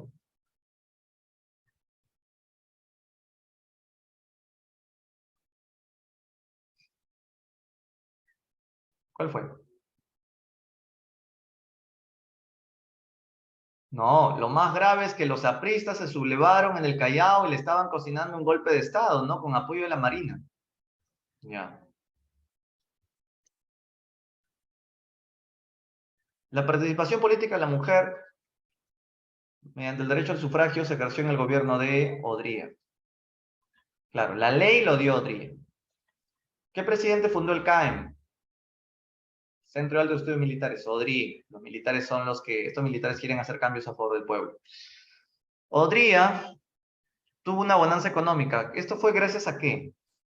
¿Por qué hubo tanta exportación en el gobierno de Odría? Gracias a la guerra de Corea. Sin guerra no habría sido lo máximo Odría. La ley de seguridad interior de Odría, ¿qué objetivo tenía? Así como la ley de emergencia que mata priistas, mata comunistas, la ley que dio Odría, ¿qué objetivo tenía? Neutralizar a la oposición. Tú dices la E, pero faltaría y comunistas. No solo es perseguir a pristas, es y comunistas. Por eso es que la B encierra a pristas y comunistas. Oposición incluye todo. Siguiente. ¿Por qué hubo tantas obras públicas con Odría? Estas se originaron por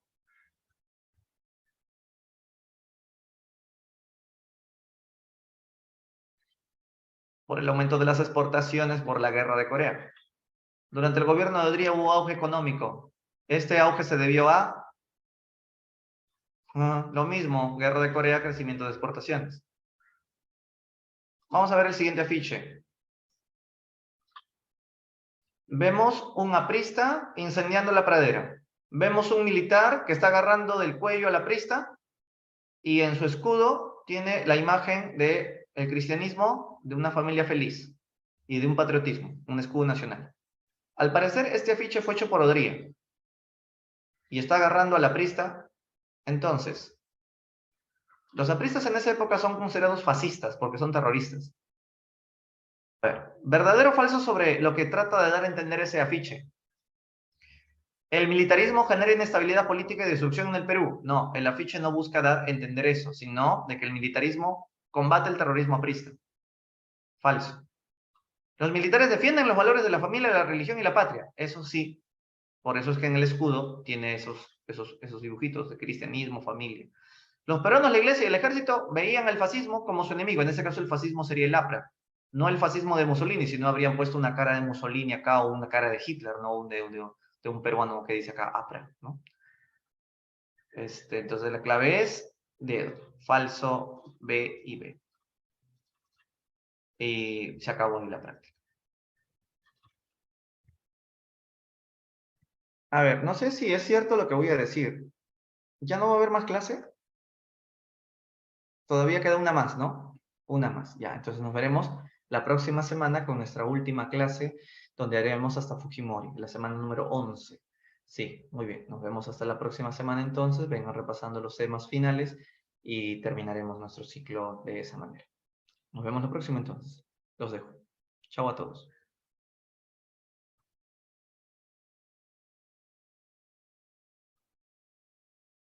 Gracias, profe.